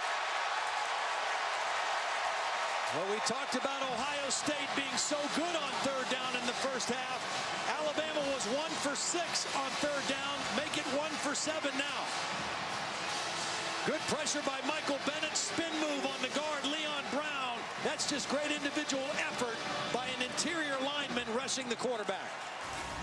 One of the captains, a big fellow with a big play, and forces a punt. And this young guy's been sensational kicking the ball. Ohio State hasn't had a return man back. So he's kicking it to nobody. And it's going to take a great roll. Wow. Well, that flipped the field in a hurry. All the way down to the 5-yard line. I mean, even if you're going for a punt block, you have one guy back. I don't know what the deal was there, but they've gotten Ohio State pinned in their own territory with a 65-yard punt.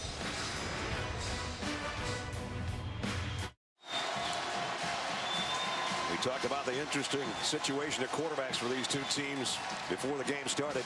Blake Sims 10 out of 14 tonight, 17 of 29, 236 for Cardell Jones and only 60 for Blake Sims. He does have a touchdown pass, and Cardell has one touchdown pass, that long one, the 47-yarder to Devin Smith the last time they had the ball. He did have a costly interception that turned into 7. But, boy, he has started off 0 for 5. He's awake now. And that's his M.O., throwing the ball down the field. And that has been the Achilles heel for this Alabama defense all season. The combination of the inability to have a outstanding pass rush and the inability to play consistently the deep ball in the secondary.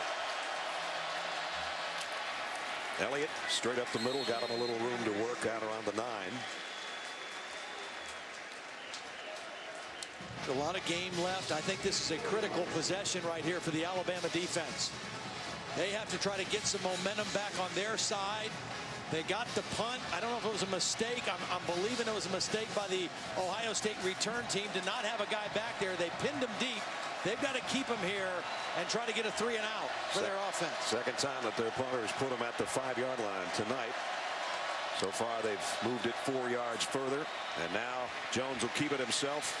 And that big fella at 250 pounds might have just picked up the first down. It's going to be close. It is a first down.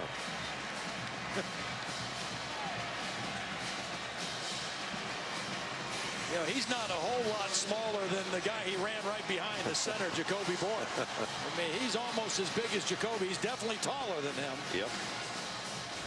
That's a load running up through there. That was a big-time run to get it out to a first down. And at the 15-yard line, he doesn't have to be standing on his own goal line to take the shotgun snaps.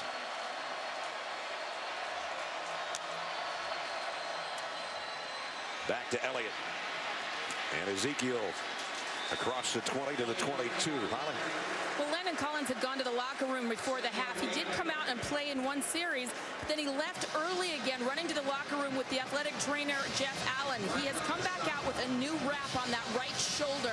He is playing now, guys, but he is their most physical safety for Alabama, maybe their most important guy on defense. How does that shoulder affect his ability to get up there and hit guys? Oh, for sure. There's Devin Smith right here. Again, the deep threat guy in the slot. Difficult to cover him when he's in the slot. Second down and 3. Play fake, quick throw, intercepted. No, not quite. Cyrus Jones, boy, he jumped that route, and I thought he had another one, and he might have been off to the races to the end zone, but he couldn't hold it. Yeah, they were dialed in on this one. Cyrus Jones looking at the quarterback the whole way, slips inside the block. That would have been huge. Wow. Now it's 3rd down and 3. Shortest 3rd down they've had tonight, though. And they picked up 8 of their 11.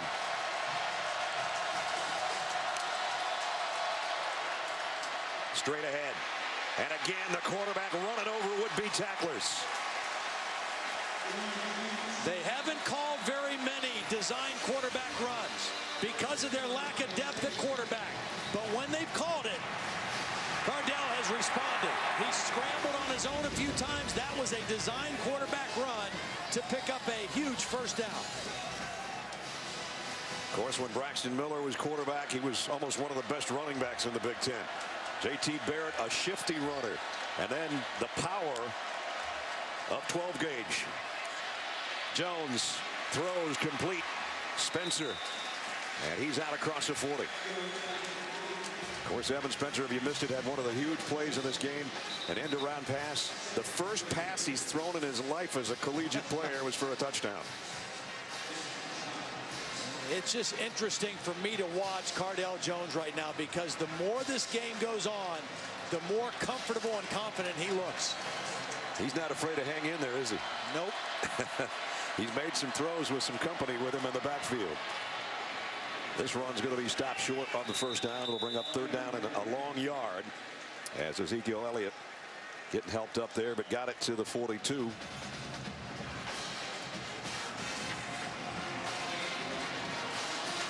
There's JT. Now they're trying to run it wide here, and that's not going to work either. Nice pursuit by Reggie Ragland to stretch it out, and it's a loss of 3. Yeah, Ohio State tried to go with a quick snap. It was a little bit of a trick play using a wide receiver as a running back. They tried to quick snap it, and Ragland made a beautiful play. Fought off the block of Vanette, the tight end, and made the tackle for a loss of yardage. That was a stop that Alabama desperately needed. And Ohio State's going to have to punt it away. As out comes Cameron Johnston. They got the stop, but because Ohio State was able to convert a couple first downs in that drive, they're in pretty good position to punt this football away. Christian Jones waits back around the 15. And the rugby style punt. End over end. Jones is just going to get out of the way and hope it makes it to the end zone. But I don't think it did. It's at the 1-foot line, and it's Devin Smith. That's not the only thing he does is catch long touchdown passes. Starters play on special teams for these guys. Well, that's why it was so important to make a couple first downs. Flip the field, almost as good as scoring.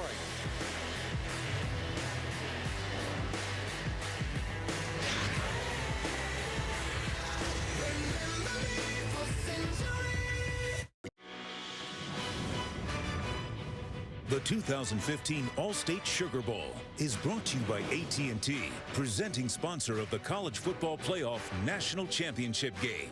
The Quick Silver Card from Capital One. Earn unlimited 1.5% cash back every purchase, every day. And Honda, start something special. Alabama deep in its own territory thanks to Devin Smith downing that punt at the 1-yard line. Ohio State a 6-point lead. And Bama at the 1. They've started some drives inside their own 10 several times this year. They do have 3 touchdowns, but they've got a couple of turnovers as well. They've got a long ways to go to try to get the lead back here. I wouldn't be surprised if they throw it on this first down play, even though they're inside the 1. P.J. Yeldon is behind Blake Sims. They'll hand it to him, and he's cut down after a pickup of 1. Aaron Lee again. Boys made a lot of tackles, it seems, tonight, or some big plays. The redshirt freshman linebacker. Alabama 2 possessions here to start the second half. First one started on their own 19, and this one inside the 1. Amari Cooper's been kind of quiet the last few possessions for Alabama. Sims about 3 yards deep in his own end zone to take the snap, and they're going to keep it on the ground, and Yeldon broke it out there for what looks like a first down. He looked quick on that play too. Yeah, he did. Been bothered by a hamstring. They thought he would be 100% by now. Did not start the game, but he looked awful quick bursting through the hole on that one. How about that block by Jalston Fowler that gave him the room to get out to the 12-yard line? Great look at it from above. Fowler's a very important key to this offense. Voted one of the captains. Senior automobile. Now it's Derrick Henry back in at the tailback spot, and he'll get the toss. With Fowler in front of him. Derrick Henry down the sideline. Big run by the big fella who has a touchdown tonight. And that time he picks up 21. Well, they outflanked him. They brought the tight end, O.J. Howard, in motion. He got a block. They pulled the tackle, Cam Robinson. And then, as you mentioned, Fowler out there leading it. They got on the edge. They outflanked the Ohio State defense. And Derrick Henry, with that speed, got a big gain out of it.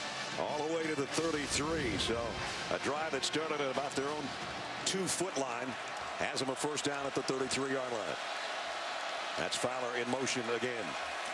They fake the toss and a throwback to Fowler. Head-on collision there after a 4-yard pickup.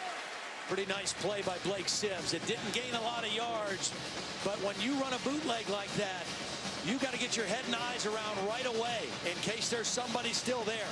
Ohio State played it very disciplined, and he did a nice job, Blake Sims, of getting his eyes around and completing the pass. Fowler now comes out as a wide receiver. To the bottom of your screen, they'll give it to Henry, and he's going to lose a yard, maybe 2. Bennett in Washington in on the stop.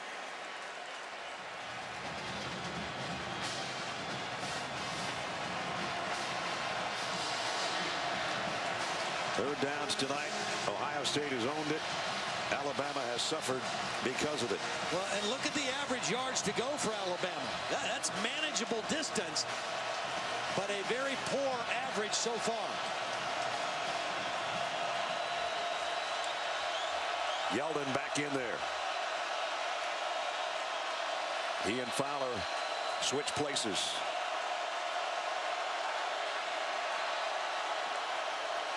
Sims, quick throw, intercepted.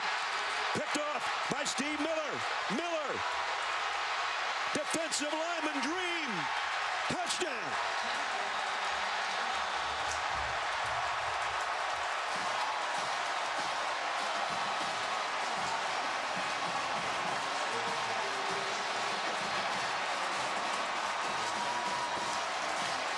What else can happen in this game? What a perfect call by Luke Fickell and Chris Ash. They anticipated on that third down play that Blake Sims would look for Amari Cooper on a slant. They dropped the defensive end on a zone pressure right in the way of that throw. They brought inside linebackers to rush the quarterback. They dropped the defensive end, and he was right in the throwing lane in front of Amari Cooper.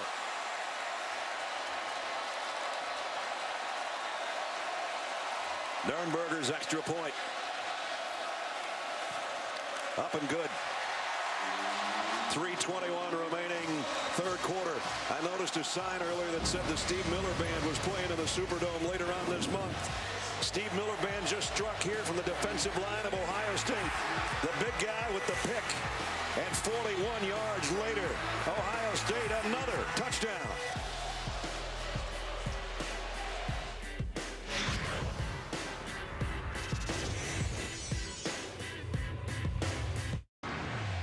Let's take a look at tonight's good hands play brought to you by Allstate. Todd.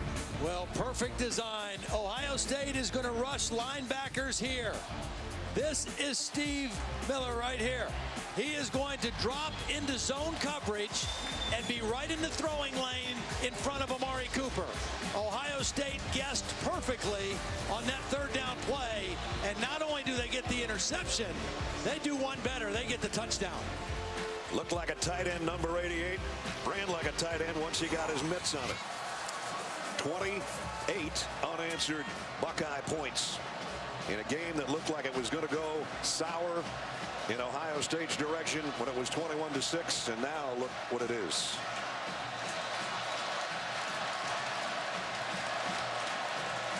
And now the pressure's on the number 1 team, the Crimson Tide of Alabama.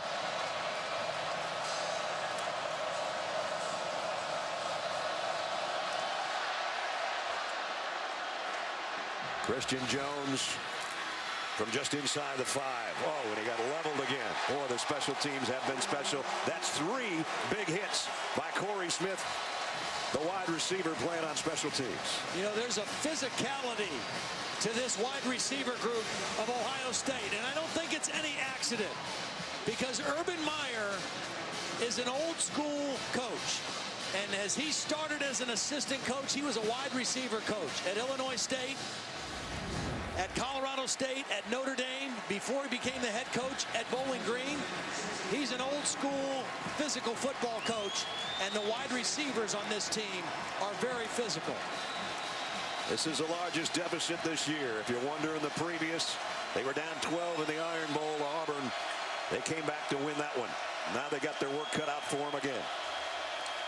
Sims, deep sideline, nobody home. Well, and Amari Cooper is showing some signs of frustration a little bit. You see him coming back to the huddle, trying to get on the same page with his quarterback. It has been a very quiet night for the Biletnikoff winner so far. He's had a few catches, but no big plays, and that has been rare for him, particularly in the last half of the season. 6 catches for 39 yards is all tonight. And he's had 3 games of over 200 yards receiving. Nowhere near that tonight. 2nd down and 10. Play action. Sims fires. This time he's got it complete to Amari Cooper on a 1st down. Pickup of 15. Nice job using a stack formation. They have he and DeAndrew White kind of run off the line of scrimmage at the same time. Very tough to double cover a receiver like that in that kind of a formation. And Cooper with a nice catch.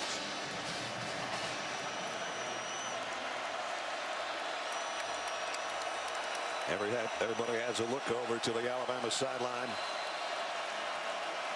Ironically, you mentioned that Auburn comeback.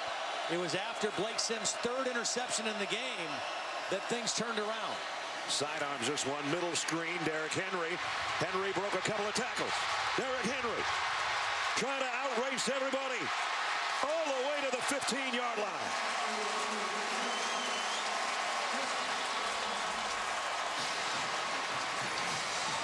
.6'3", 241 pounds, and explosive. He goes 52 yards, and Alabama's back in the red zone.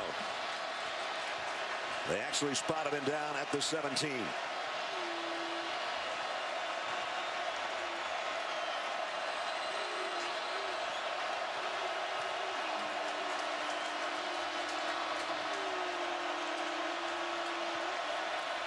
TJ Yeldon trying to cut back, looking for a block from his quarterback, and a stiff arm as he goes out at the 10.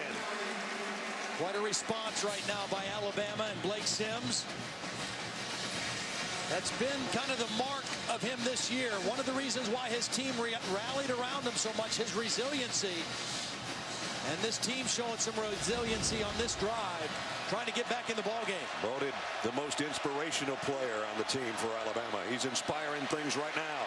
Yeldon, 1st and goal for the Tide at the 5.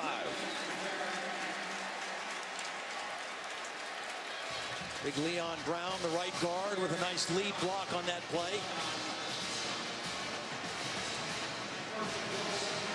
They need another touchdown in the red zone here to tighten this game back up. 1st and goal. Alabama at the Ohio State 5. Sims play fake, lobs it for Vogler, and he couldn't handle it. A little too far out in front of his tight end. Had to get it over the arms of Rashad Frazier, number 17, the defensive end who was rushing. Frazier, 6'4", not able to get that pass down enough. And remember, Sims is only a 6-foot quarterback. Amari Cooper listening intently to his quarterback as he trots out to the top of your screen with Christian Jones. Wouldn't be surprised to see a quarterback run design here. Fowler, the fullback, is going to lead the way for exactly what Todd called. Touchdown, Alabama.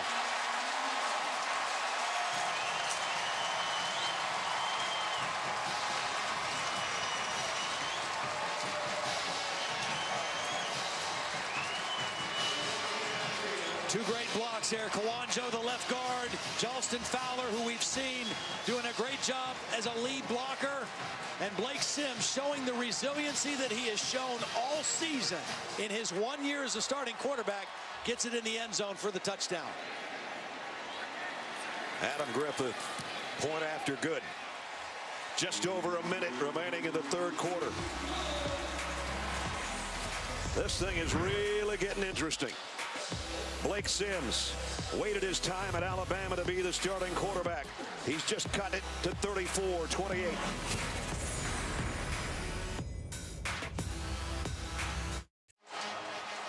Fifth-year senior out of Gainesville, Georgia, with a touchdown, and it's 34-28. Nice execution on the touchdown run. Couple key blocks. Austin Shepard's going to get a block on the linebacker, McMillan. And then you're going to see the guard, Kawanjo, and the fullback both hit Rashad Frazier. He's not going to know what hit him because he gets double-teamed here. First it's Kawanjo, then it's Fowler. And Blake Sims gets right in the hip pocket and takes it into the end zone. Impressive drive. And nice resiliency shown by Blake Sims after the pick six to get Alabama right back within 6. 84-yard march in 7 plays. Just took him a little over 2 minutes to make it a one-possession football game. Samuel's not going to bring out the kickoff. Nick Saban's time dominated college football during his 8 seasons, 3 national championships in 5 years, 09, 11, and 12, 7 straight 10-win seasons, which is an SEC record, and #1 in the Associated Press poll at some point in each of the last 7 years. Of course, the new college football playoff, they came into this one with the #1 ranking. #4, Ohio State has the lead. #2, Oregon took care of business in the Rose Bowl today over #3, Florida State. So we've got about 16 minutes to figure out who joins the Ducks in Arlington.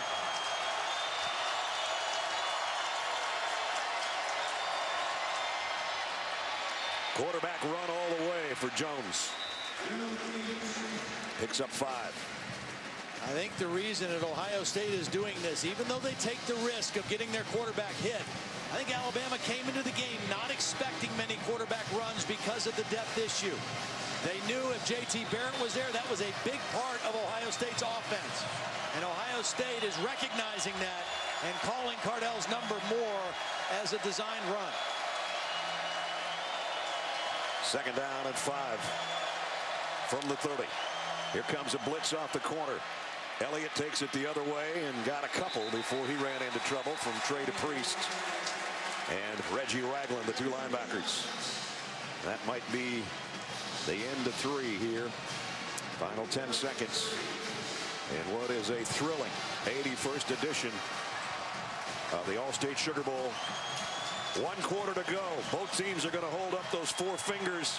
Who will be holding up the fingers at the end of the game? Stick around with us. We'll find out together.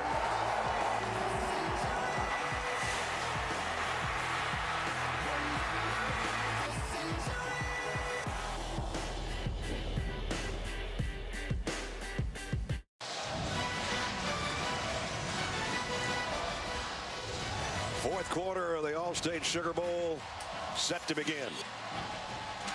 With Todd Blackledge and Holly Rowe, I'm Brad Nessler, and this has been everything we hoped for and then some. Final quarter. 34-28. Ohio State with the lead. They're 9 out of 13 on third down conversions tonight. Cardell Jones is 5 of 7 throwing on third down. All 5 completions have gone for first downs. Elliott joins him in the backfield. He'll throw again. No, he won't. He's going to keep it. He's going to go down.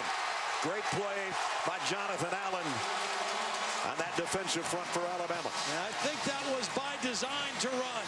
This was not a scramble. I think this was a design run because Ezekiel Elliott is leaking through to get a block on the linebacker, and it's just played beautifully by Jonathan Allen. First team All-SEC, Allen, and a big-time play there to force the punt.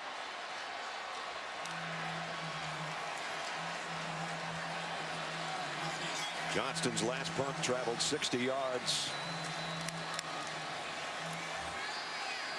That was with the roll. This one end over end. Fair catch taken around the 26-yard line by Christian Jones. Blake Sims has led the Crimson Tide at 3 come-from-behind wins this year. October 11th at Arkansas, they're down 13-7 in the fourth quarter. He hooked up with DeAndrew White, a 6-yard score, gave Alabama the lead in the win. November 8th at LSU, Alabama game-time drive at the end of regulation. He hit DeAndrew White in overtime for that win.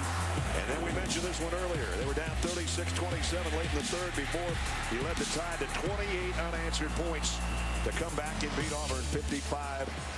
And again, that Auburn game, he threw his 3rd interception the first possession of the 3rd quarter. Auburn scored to go up by 12, and after that, he settled down and led his team back. Similar situation here tonight. Derrick Henry, straight up the gut for about 7. Boy, at some point when you're a defensive player, you got to get sick of looking at number 27. Well, and T.J. Yeldon has played a lot here in the second half, more than he did in the first half, and has looked good when he's been in the game. 2nd and 3, Henry again, diving, and somebody's helmet came off in the middle. Bennett. It's Michael Bennett. He's shaken up as well. Well, he made the tackle. He was the one who got the legs knocked out of Derrick Henry and lost his helmet. He'll have to come out for a play. He's looking for his helmet right now. He might be a little woozy. I think he might have gotten Derrick Henry's knee on that helmet. Looks like it.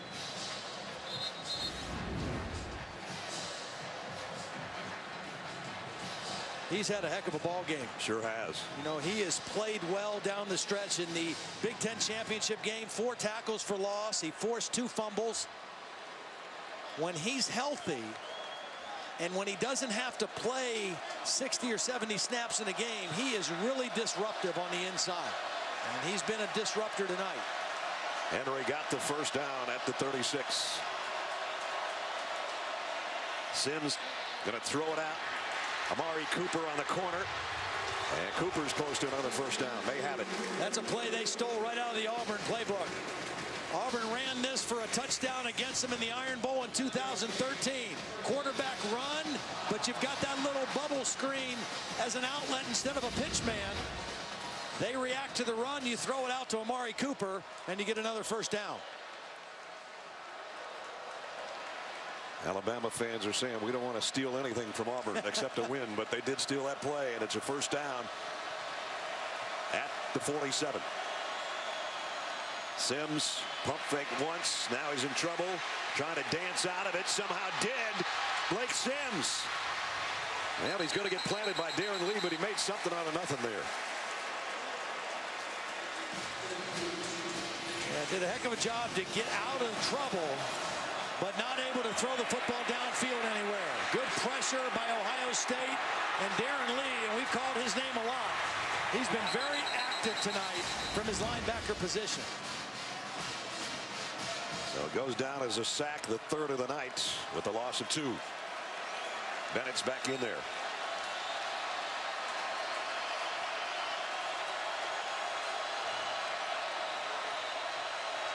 Sims under center.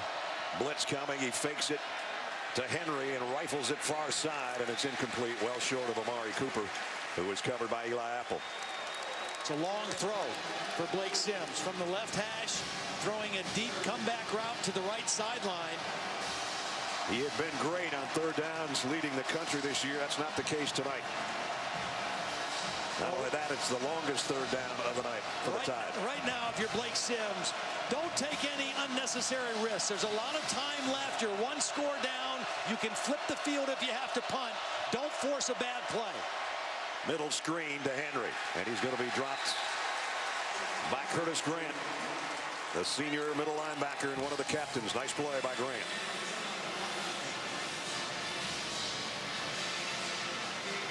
Yeah, and with this punter they have, you never know. He's put a couple down around the 5-yard line tonight. Great leg for J.K. Scott, the freshman out of Denver. And he's only averaging 61. Yeah. Jalen Marshall will wait back inside the 10.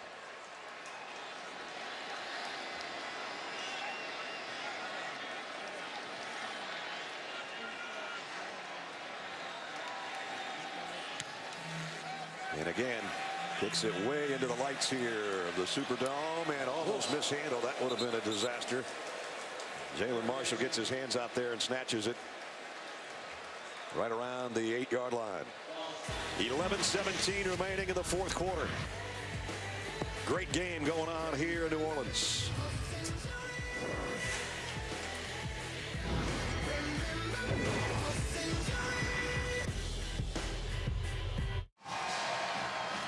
Ohio State has 6-point lead. They've got the ball back here in the fourth quarter.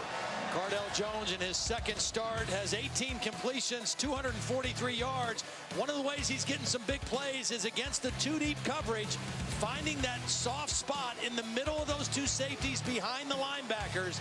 Usually it's been Jalen Marshall finding that spot. Know where the weaknesses in the defense. Cardell Jones delivering the ball down the middle of the field. And 153 of those 243 yards have been on third down.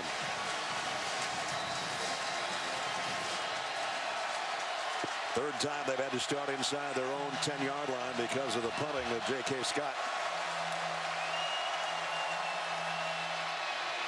And he's hit. Jones down at the 4.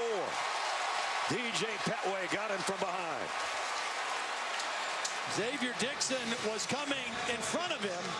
He did not feel Petway coming from behind. And for one of the rare times on a first down play, an outstanding pass rush by Alabama. And luckily for Cardell, he held on to the football. See, that's why it was so important to not make a bad play by Blake Sims. Punt the ball, put Ohio State in some duress deep in their own territory. Elliott only to about the 5. Trey to Priest in the middle of that pile, along with Ragland. Ragland's a little shaken up at the end of that tackle. He's had a heck of a ball game. Since he became a starter this year, he has really taken off.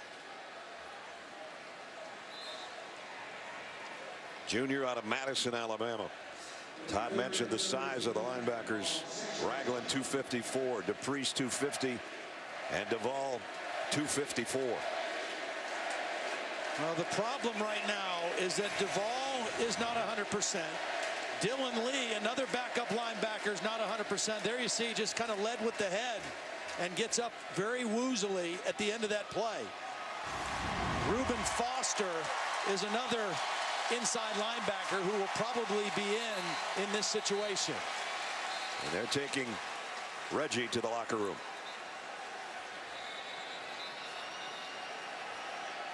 Ezekiel Elliott, who had such a big first half for Ohio State, 117 yards rushing in the first half, only 24 yards on 6 carries in the second half.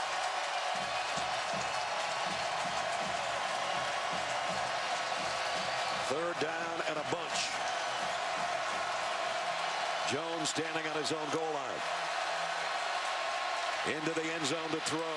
Going to go deep. Left side. Out there and broken up by Cyrus Jones on a pass intended for Devin Smith. Devin Smith looking for a call. Pretty well played by Cyrus Jones. I mean, that is living on an island if you're a cornerback. Man coverage, the wide side of the field, it's just you and him. And you know what a deep threat he is. And Cyrus Jones able to make a play on the football. Little hand fighting going on between both of them.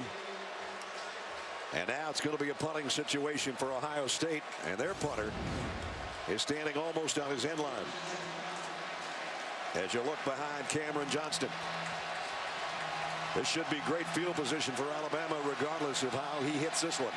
Christian Jones, flags fly. He didn't get the play off. Now he's really going to have a cramped situation back there.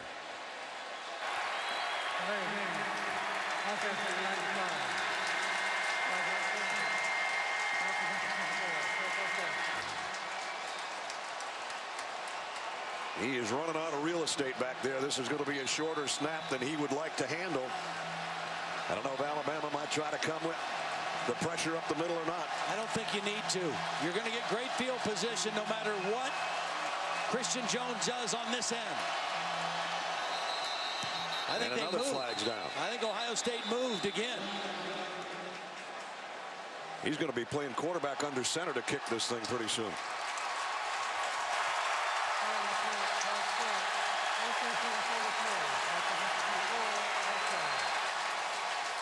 You know, the unfortunate thing for Ohio State is they are in the Alabama end of the field.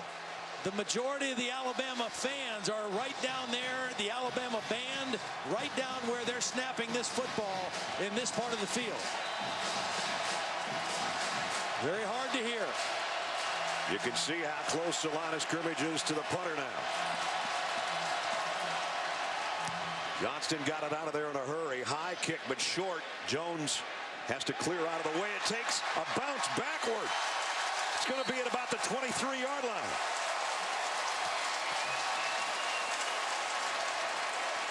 A 21-yard punt. Sometimes that's the part of that rugby style kicking that comes back and get you. That ball, you want it to spin back if you're kicking down towards the end zone, but you don't want it to spin back at midfield. An unfortunate bounce for Ohio State. So here's the opportunity for Alabama at the Buckeye 23-yard line, trailing by 6 and almost to the red zone already without taking a snap.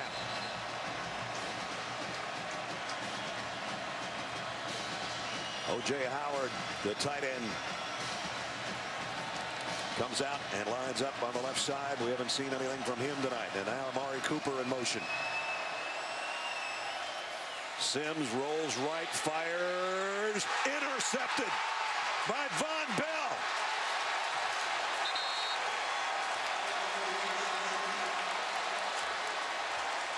A wasted opportunity again for Alabama. Well, Alabama tried to do a little bit of a trick play. They ran people on late. They sent Amari Cooper out wide late, and they tried to get it to O.J. Howard. Von Bell was not fooled at all and is there to slip in and make the interception. Huge play for the Buckeyes.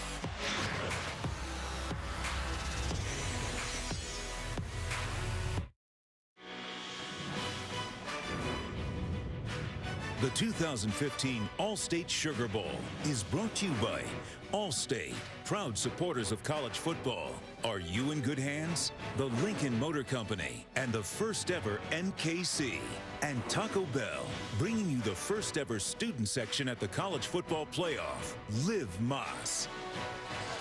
Ohio State's got the ball back courtesy of Von Bell's 6th interception of the year.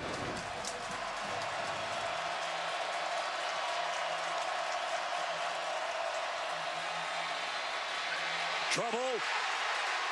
Jones got out of it, or it would have been a safety. Still a loss of 4 with the sack.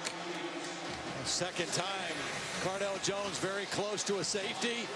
If it weren't for his size and strength, he probably wouldn't have gotten this one out of the end zone, but he fights forward out of the end zone to avoid the 2 points for Alabama. Jerron Reed with the pressure from the inside. Now he finds himself in his own end zone again to take the snap. On 2nd and 14, throws low. Is it caught? No, it bounced.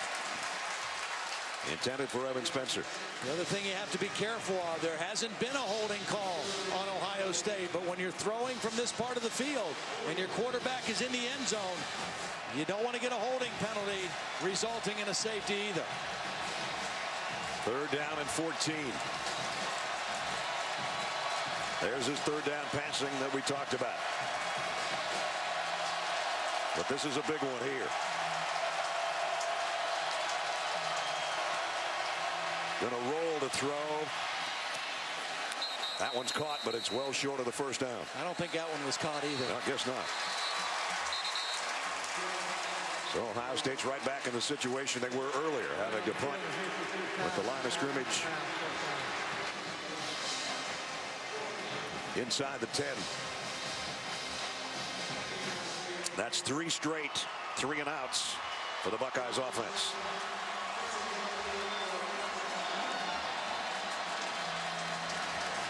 Remember, last punt only went 21 yards with a backward bounce. See what Johnston does this time.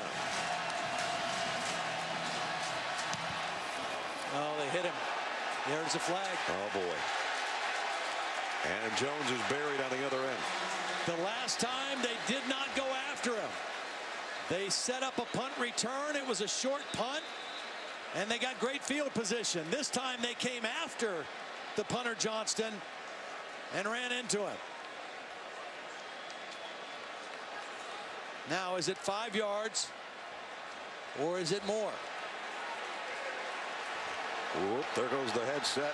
I would suggest it's not personal foul. If it was a personal foul, I think he'd still have the headsets on. Here's the call upcoming from Lamb Clark. Running into the kicker. Defense number 24. That penalty is applied.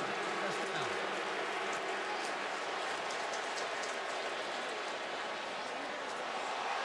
So the line of scrimmage will be the 45-yard line with 8:46 remaining in the football game, and Alabama trailing by 6.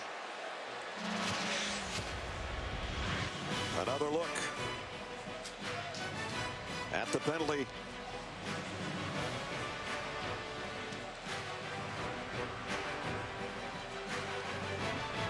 And Urban Meyer's reaction.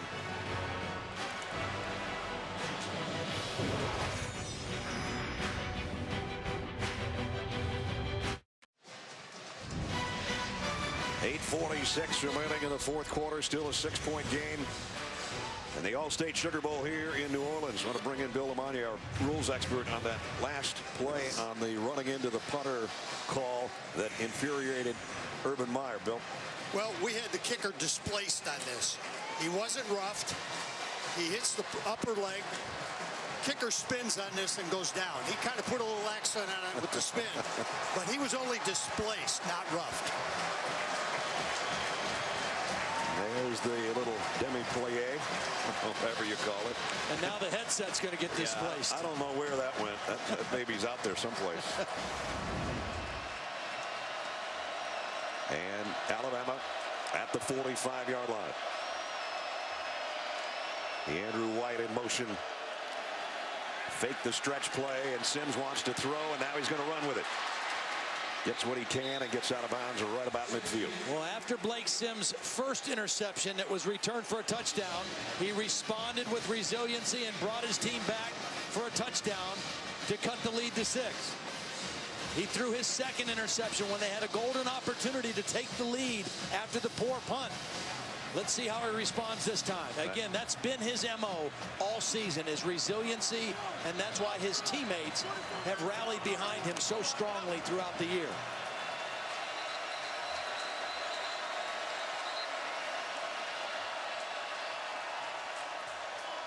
Play clock down to 5 right now. Alabama might have to burn a timeout.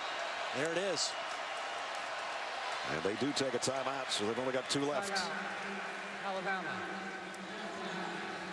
That one interception that was returned for a touchdown by Steve Miller. That's the first pick 6 thrown by an Alabama quarterback since 2007. That's the one that's the difference in the ball game right now. Don't forget, NFL playoffs start on ESPN. The Panthers, NFC South champions, led by Cam Newton against Larry Fitzgerald and the Arizona Cardinals, who are trying to piece it together with their third quarterback. NFL playoffs wild card round Saturday, 4:20 Eastern on ESPN. There's the difference in the ball game. Yep. Defensive lineman interception return for a touchdown. Fellow Canton, Ohio native, played at Canton McKinley for the Bulldogs.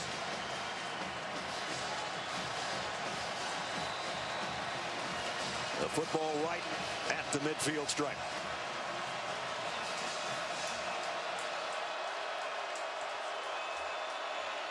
Derrick Henry got a first down inside the 45. I think Alabama will go back to being very fundamental here. Try a little smash mouth football, some play action off of that.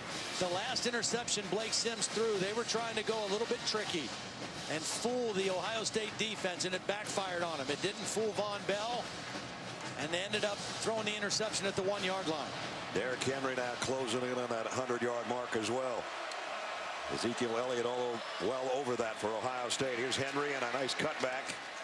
Got close to the 41.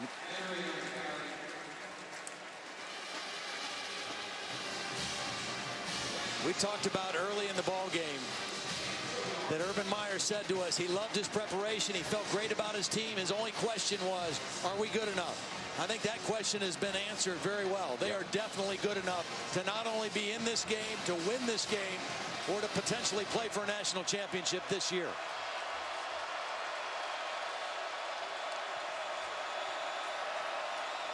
Straight drop by Sims on 2nd and 7. Pressure coming from Bosa. He runs away from him, but only got to the 40-yard line. Nice job on Amari Cooper. They had Eli Apple in coverage with a safety, Von Bell over the top. Well, 4 straight runs, but you got to think that they're going to have to put one in the air here on the season. 3rd in the FBS tonight, 1 for 9. 3rd down and 6.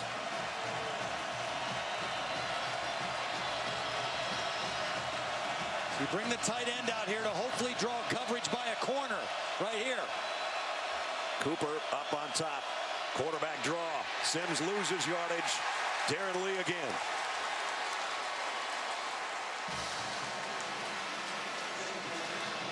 Darren Lee has played a heck of a ball game. He's coming on the blitz. He reads it, and he falls back in to make the tackle on the run. Read quarterback run immediately and made the nice play. Well, it's 4th down, but the good news is if you're an Alabama fan, number 15 has dropped 3 inside the 10 tonight, including 2 at the 5.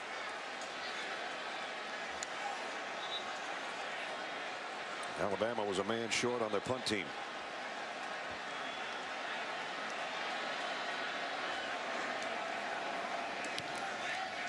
Scott, high kick again, bounces down inside the 5 again. Wow. This guy's done a little bit of everything. You know, he's boomed the long ones, and he's shown the finesse kick as well. 5:24, time becoming a factor in this All-State Sugar Bowl. Capital One Bowl Mania continues tomorrow. Number 11 Kansas State of the Big 12 takes on Pac-12 UCLA. Number 14 in the Valero Alamo Bowl. It's 6:45 Eastern. And then the Huskies and the Cowboys get together in the Ticket City Cactus Bowl at 10:15 tomorrow night. Now, how important is field position? Ohio State's last 3 possessions, they've started at their own 9, 8, and 5. And there's their 4th quarter offense. Minus 12 yards, no first downs. Alabama's hoping they can keep that statistic intact right here. Again, Jones at his own goal line. Gives it off to Elliott. And Ezekiel goes for about 4 as we check in with Holly. Well, linebacker was already positioned on this Alabama defense that had very little depth. It's a concern of their team, and so they have now lost 2 linebackers in this game, guys. Reggie Ragland just came out of the locker room in street clothes. He will not return. They previously lost Dylan Lee to a shoulder injury. He's in street clothes, so they're down to Reuben Foster and Sean Dion Hamilton in the game right now with Denzel DeVaul. And Dion Hamilton's a true freshman. Jones, empty backfield's going to run with it. Across the 10. Puts the power into Cyrus Jones, but Jones got him on the ground. Picked up 5. And Cardell's a little bit slow getting up after that run. 3rd down and 1 coming up. We're down to 4.5 minutes. 1 possession game. Ohio State's missed their last 4 3rd down conversions. This is a short one, though.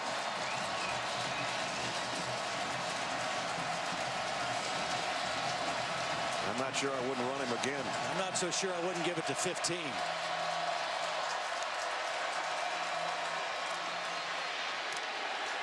Just got it.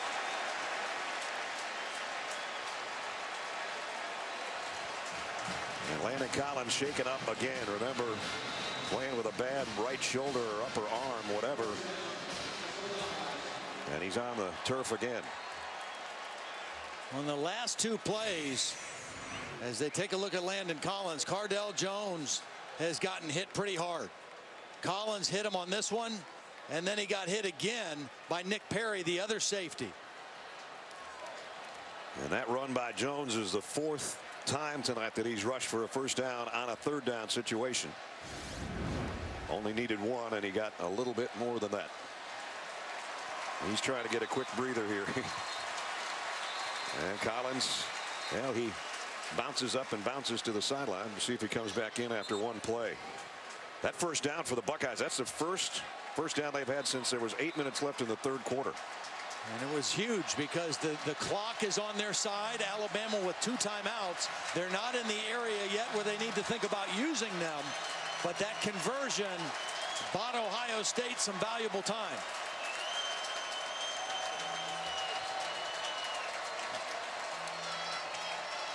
Right now, Ohio State using as much of the clock as they can. The clock restarted after the injured player, Landon Collins, was taken off. They can run about 20 seconds off the clock here. Ezekiel Elliott, and he's got an opening. Elliott off to the races. Can they catch him? No, they can't. Touchdown.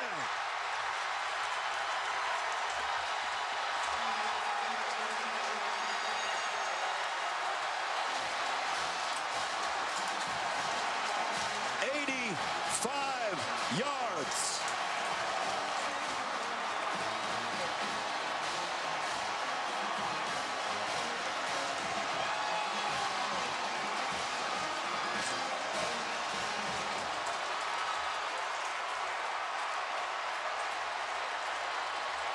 The longest play from scrimmage allowed by Alabama this year.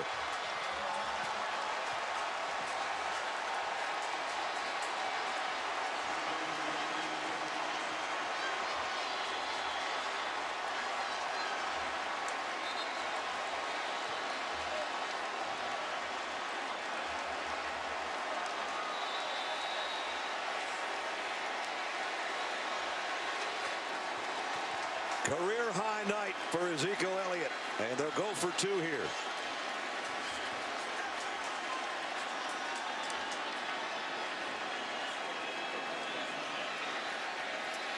And it's good to Thomas, and it's a 2-touchdown lead.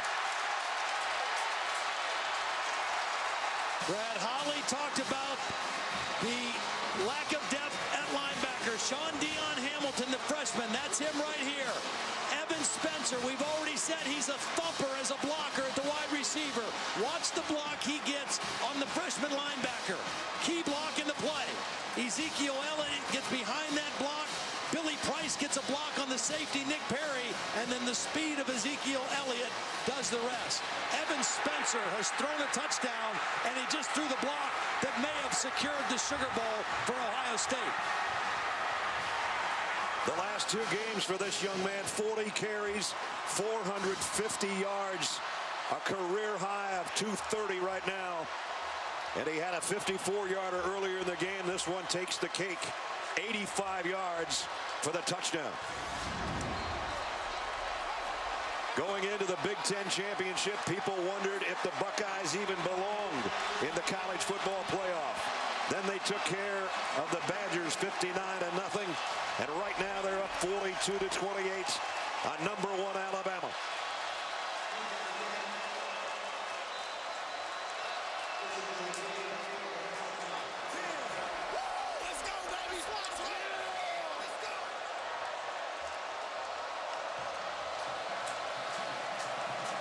And now Alabama urgently needs offense. Or maybe a big play by Christian Jones here. Jones got to the edge. They'll drag him down, but a nice return out to the 35, and he's hurt.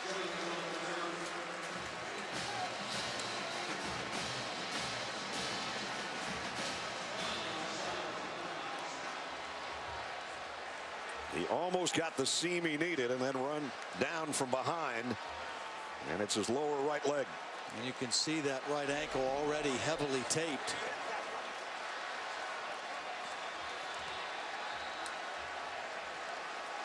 Yeah, he pops up and will head to the sideline, but a nice kick return.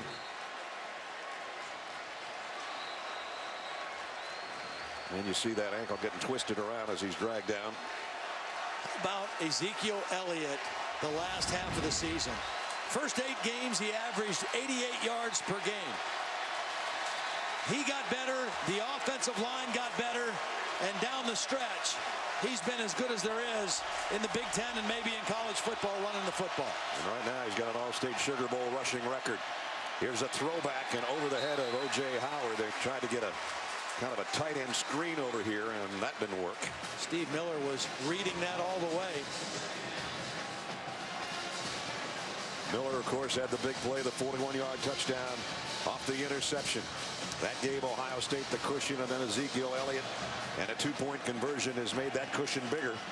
And Alabama, remember, used one of their timeouts earlier. They only got 2, and we've only got 3:12 left in the fourth quarter. They need some big plays. Sims trying to get him one.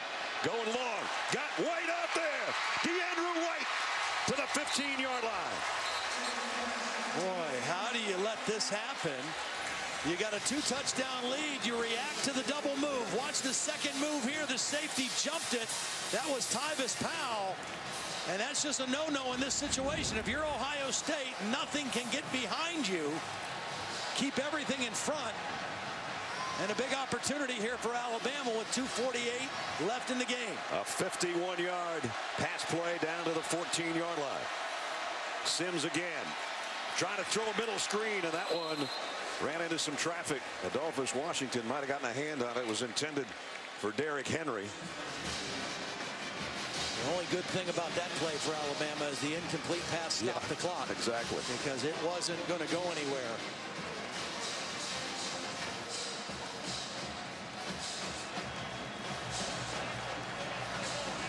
A.T. Barrett, who was the starter the majority of the season up until he broke his ankle. And Cardale Jones, who's been very good tonight. Sims, and he throws this one away. Amari Cooper was the closest guy. Well, he threw it away because he knew Joey Bosa was coming free.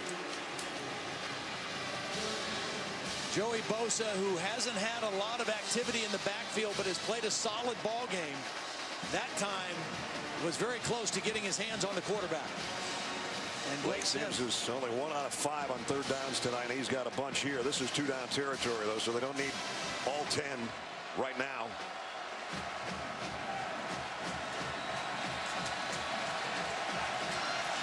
They've missed their last 7 third-down conversions. They're in desperate need of a conversion here. First down would come at the 4-yard line. Sims fires wide side, complete. And a big hit over there at the 5-yard line on Chris Black by Von Bell. And let's see where they're going to spot it. 4th and about 2, it looks like. Yeah.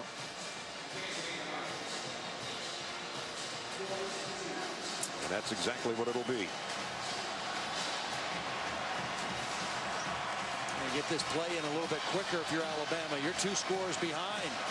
And 2:15 and the clock running.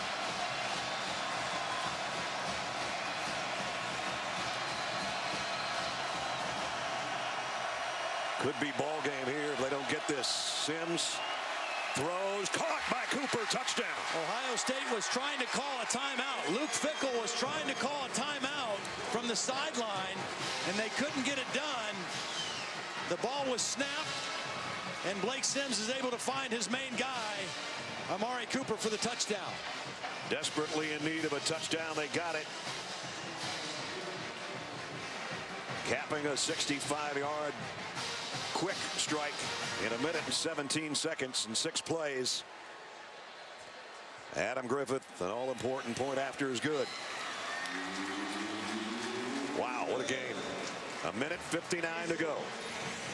4th down and 2. Luke Fickell doesn't like what he sees. He wants to get a timeout called. He's trying to get a timeout called. They don't get it done. The ball snapped, and Blake Sims has his man single covered by Eli Apple. And that's a touchdown for Alabama. It looked like Luke Fickell was looking to Urban Meyer as if to say, should we use it here? Should we use it here? And then it's too late. And Cooper in the end zone again.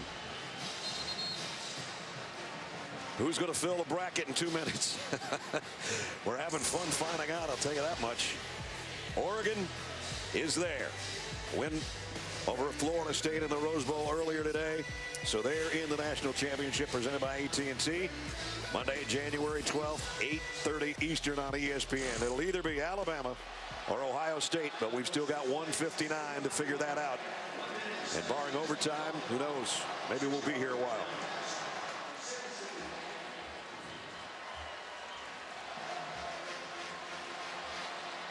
And that big two-point conversion by Ohio State after their last touchdown. Yeah. Keeping this a 7-point lead. It was a 6-point lead for quite a while. Alabama hasn't attempted an onside kick this year. It looks like they're going to try one here.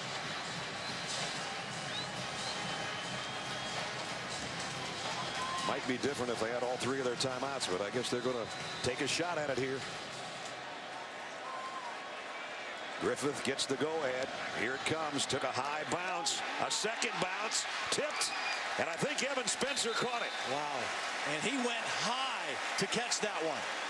That looked like the perfect onside kick. The high bounce, and Evan Spencer showed nerves of steel, gauging this and timing his jump and catching it at the high point. Wow. He out-jumped our Darius Stewart, number 13, pulled it down, and so now two huge plays by number 6 in this ball game. An end-around pass from his wide receiver position to Michael Thomas, and now that play. And the block on Ezekiel Elliott's long run. He's had a heck of a ball game.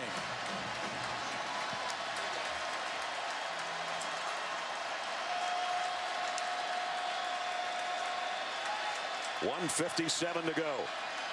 Ohio State by a touchdown.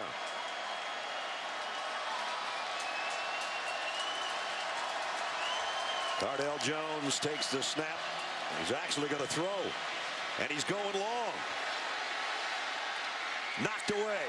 And it's Spencer, the intended receiver, and Cyrus Jones is with him stride for stride. Well, and no time used virtually on the clock. Now the 7 seconds it took to run the play, but that's it. Double move. Cyrus Jones stride for stride with Evan Spencer. And a nice play on the ball. That pass surprised me a little bit. A little bit. I understand you want to try to end it, expecting Alabama to sell out. But if you're going to do that, why not do it to Devin Smith? He's your deep threat guy, not Spencer. And now Ohio State's got to use the timeout and no more time off the clock. Ohio State, the first of the half. Let's take a look at tonight's Capital One pivotal performance. You can't have a performance much better than this guy's put on for us tonight. This 54-yard run down the sideline, including that hurdle job. They didn't get a touchdown out of that, but they did get points. He scored in close. And then proving he is one of the best backs in the Big Ten, if not the country. Going to look up at the scoreboard to see if anybody's chasing him. Nobody's going to catch him. 85 yards for the touchdown. You know, the other thing, Brad, about why that call was curious on first down. With 2 timeouts, now Alabama can stop the clock after second down and after third down. And Ohio State can't bleed the clock.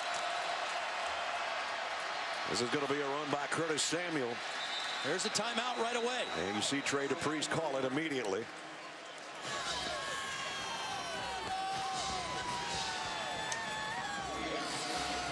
Timeout.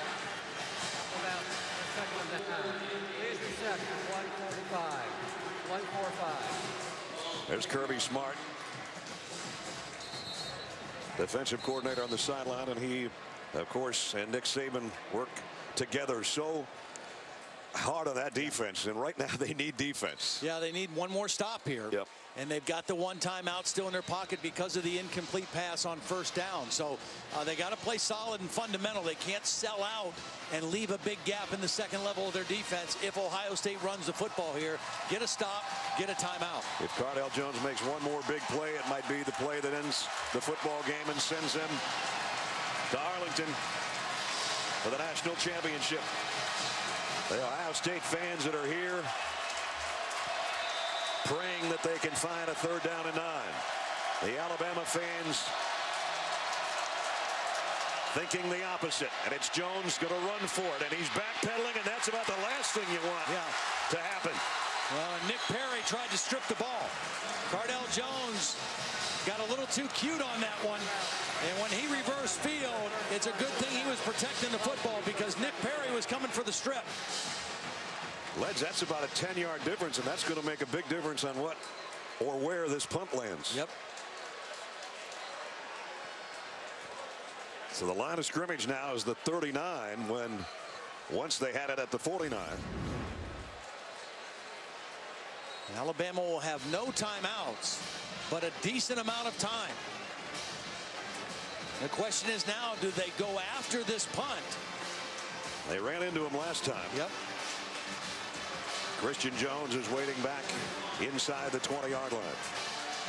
He's had moments in his Alabama career when he's come up and pulled off a big punt or kick return for a score. Setting up the return. And he has to call fair catch. So Alabama takes over around the 16-yard line, trailing by a touchdown and no timeouts.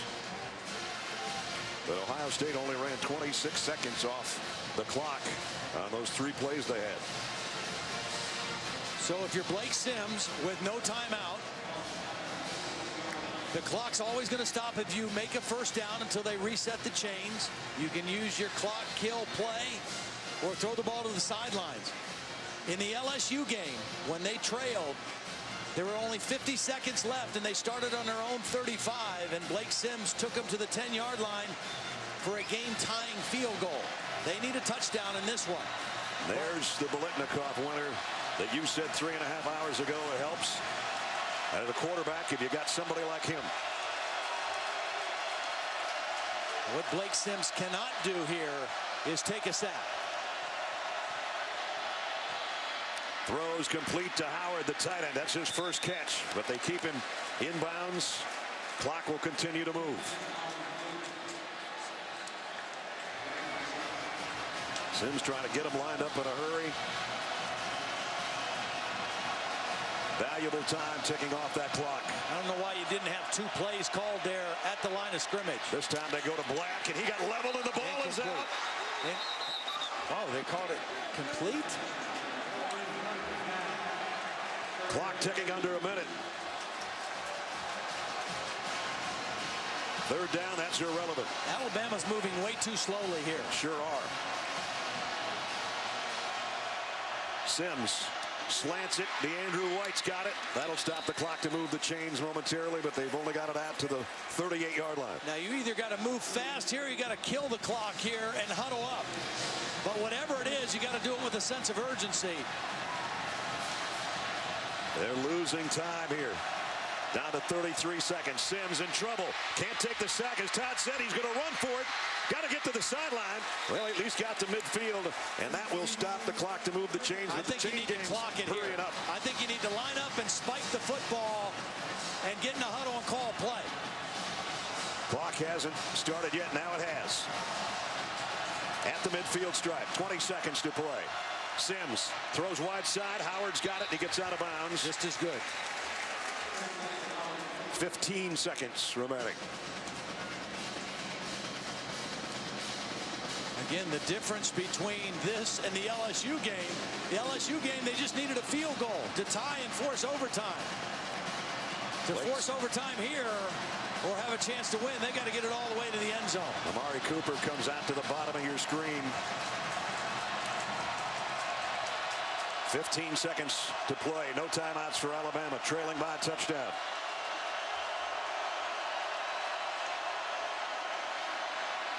Pressure coming. He's going to air it out long. Floats in the air and almost caught by DeAndrew White, but broken up by Eli Apple. And now 8 seconds is all we've got left.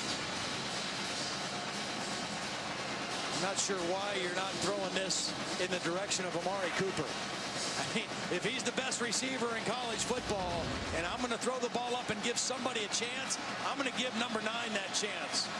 No disrespect to DeAndrew White, but the guy who came into the game with 115 catches should get the ball targeted to him here. Maybe the last play. Sims. Deep. Hail Mary. Not answered. Intercepted. Ohio State's going to win it.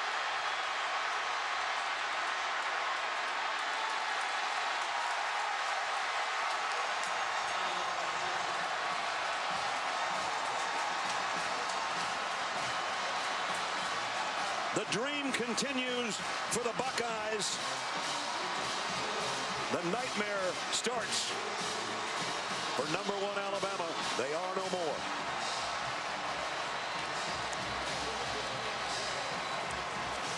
Two old rivals, two of the best in the business. And the Buckeyes with the upset in New Orleans. Alabama was left with a Hail Mary. It was all they had time to do.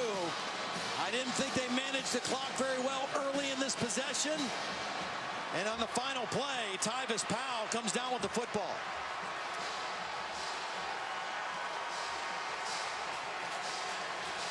The 13th win of the season for Ohio State in dramatic fashion in what is an instant classic.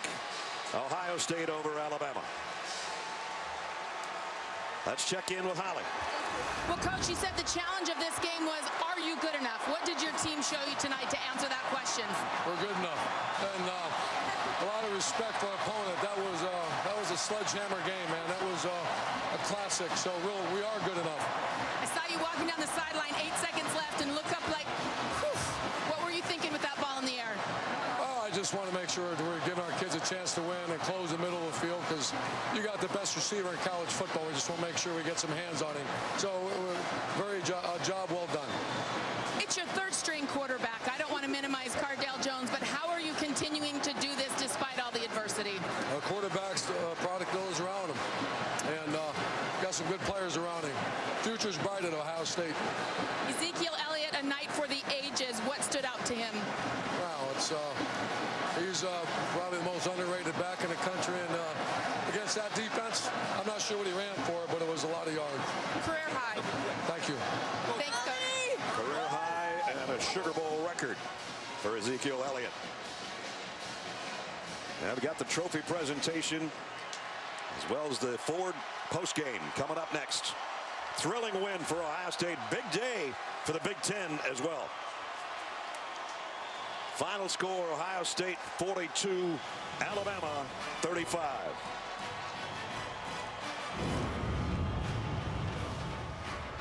The Ford postgame is brought to you by Ford, introducing the all-new Ford F-150, the future of tough.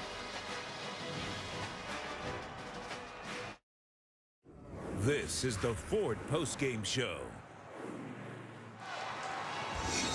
Welcome back to New Orleans. A celebration going on the field for the underdog Ohio State Buckeyes. The Big Ten champions are going to play for the overall championship as they're going to meet Oregon now in Arlington, Texas on ESPN January 12th. And they'll go in. I don't know if they'll be an underdog against Oregon or not, but man, what a performance they put on tonight. Well, and remember, early in this game, it was 21-6. Ohio State had goal-to-go situations, couldn't get it in the end zone, had to settle for field goals. Game could have really gotten away from them at that point. They maintained their poise. The next time they were down there, they got the score. And from that point on, they played as the more confident team, I thought, the rest of the ball game. I'm pretty sure I knew who was going to be the most outstanding player in the football game.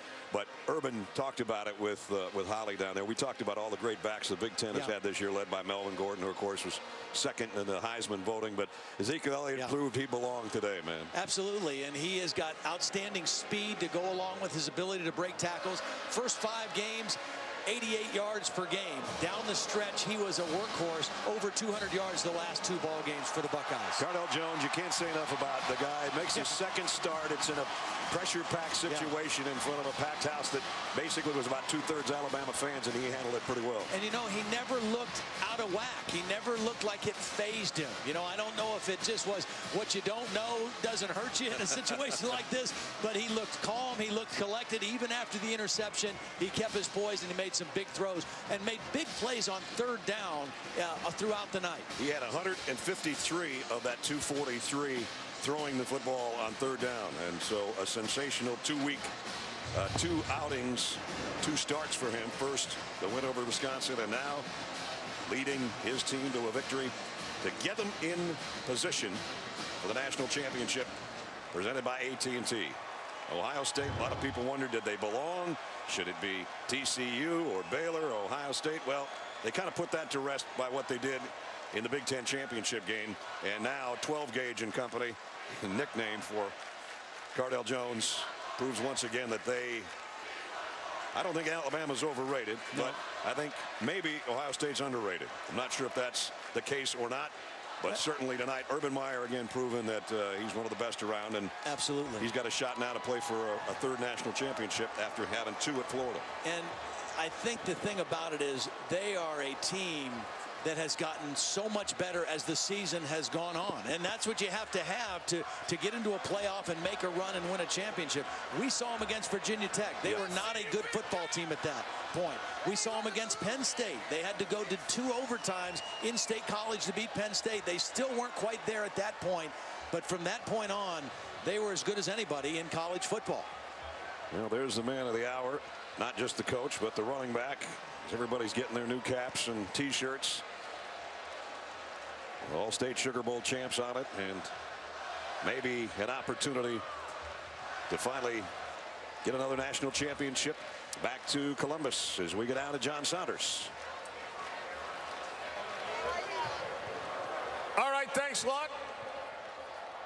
Ladies and gentlemen, time for our trophy presentation. We're going to get some of the players up here on the podium as we congratulate first the Alabama Crimson Tide and Coach Nick Saban on a tremendous season. But it's time to celebrate the All-State Sugar Bowl champs, the Ohio State Buckeyes. And I'm going to welcome Judge Dennis Waldron, who's our Sugar Bowl president. Judge? Thank you.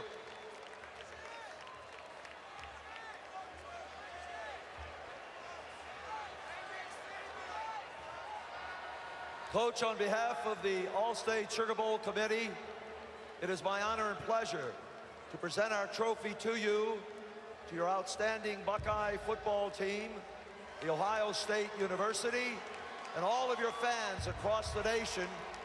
Congratulations on this great victory and a trip to the first ever college football playoff championship game.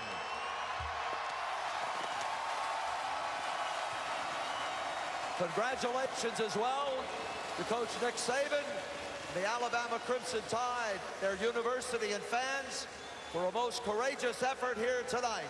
Thank you. Okay, we'll let you celebrate a little bit more in a moment, but I want to bring in Tom Wilson, the chairman, president, CEO of Allstate, to make the presentation.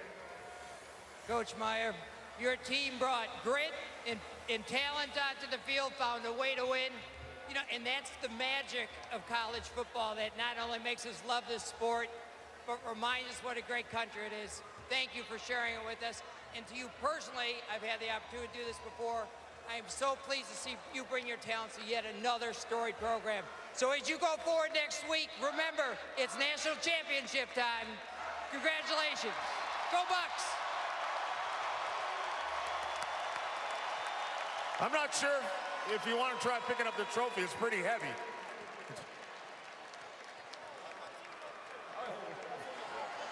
We need a few players to help.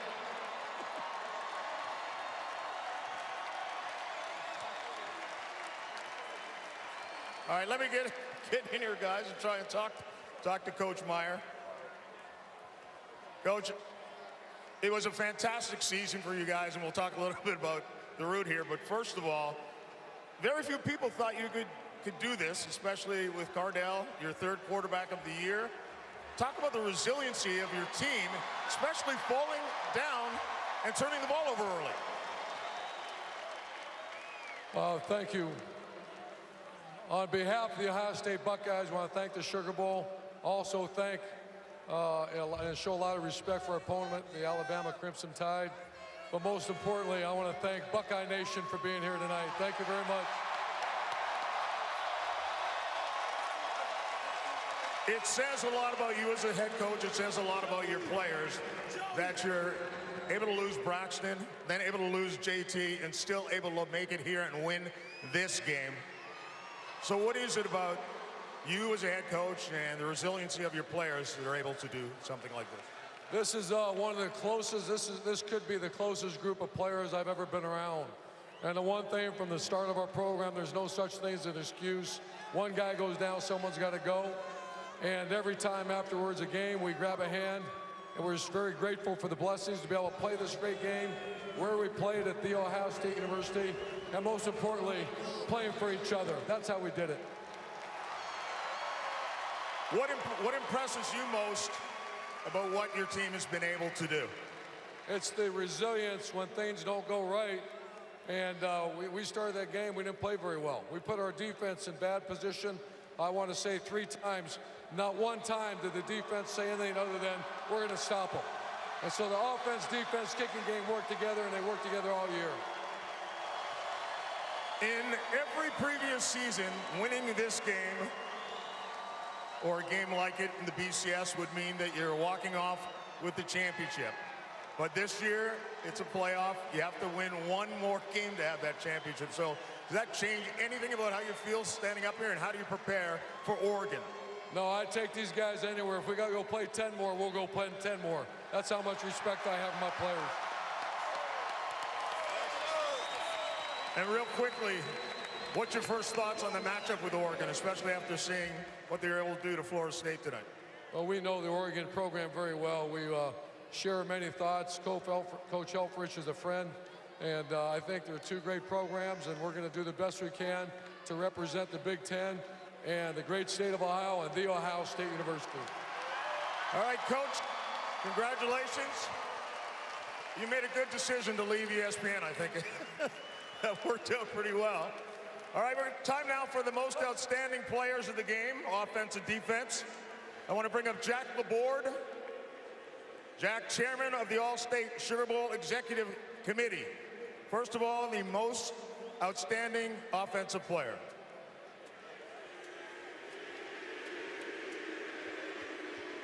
I wanted to wait for that cue. Ezekiel Elliott, who of course had an All-State Sugar Bowl record, 230 yards on just 20 carries. Incredible.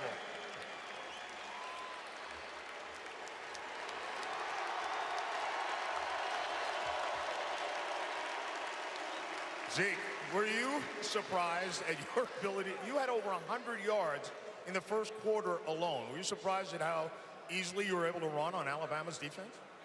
We have momentum as an offense, and our line's just been getting better and better every week, and I really have faith in my boys, and I knew that they were going out there and pave the way for me. It's clear you guys have a lot of faith in each other, and again, with Cardale coming in and starting just his second game of the season, did you know that you had to have extra pressure on you, especially because you did the same thing against Wisconsin as well?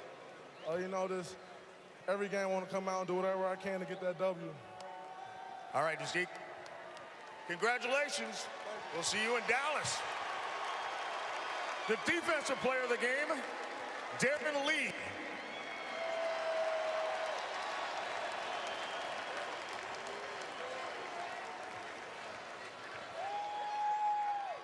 Darren, this defense stepped up at some incredible times.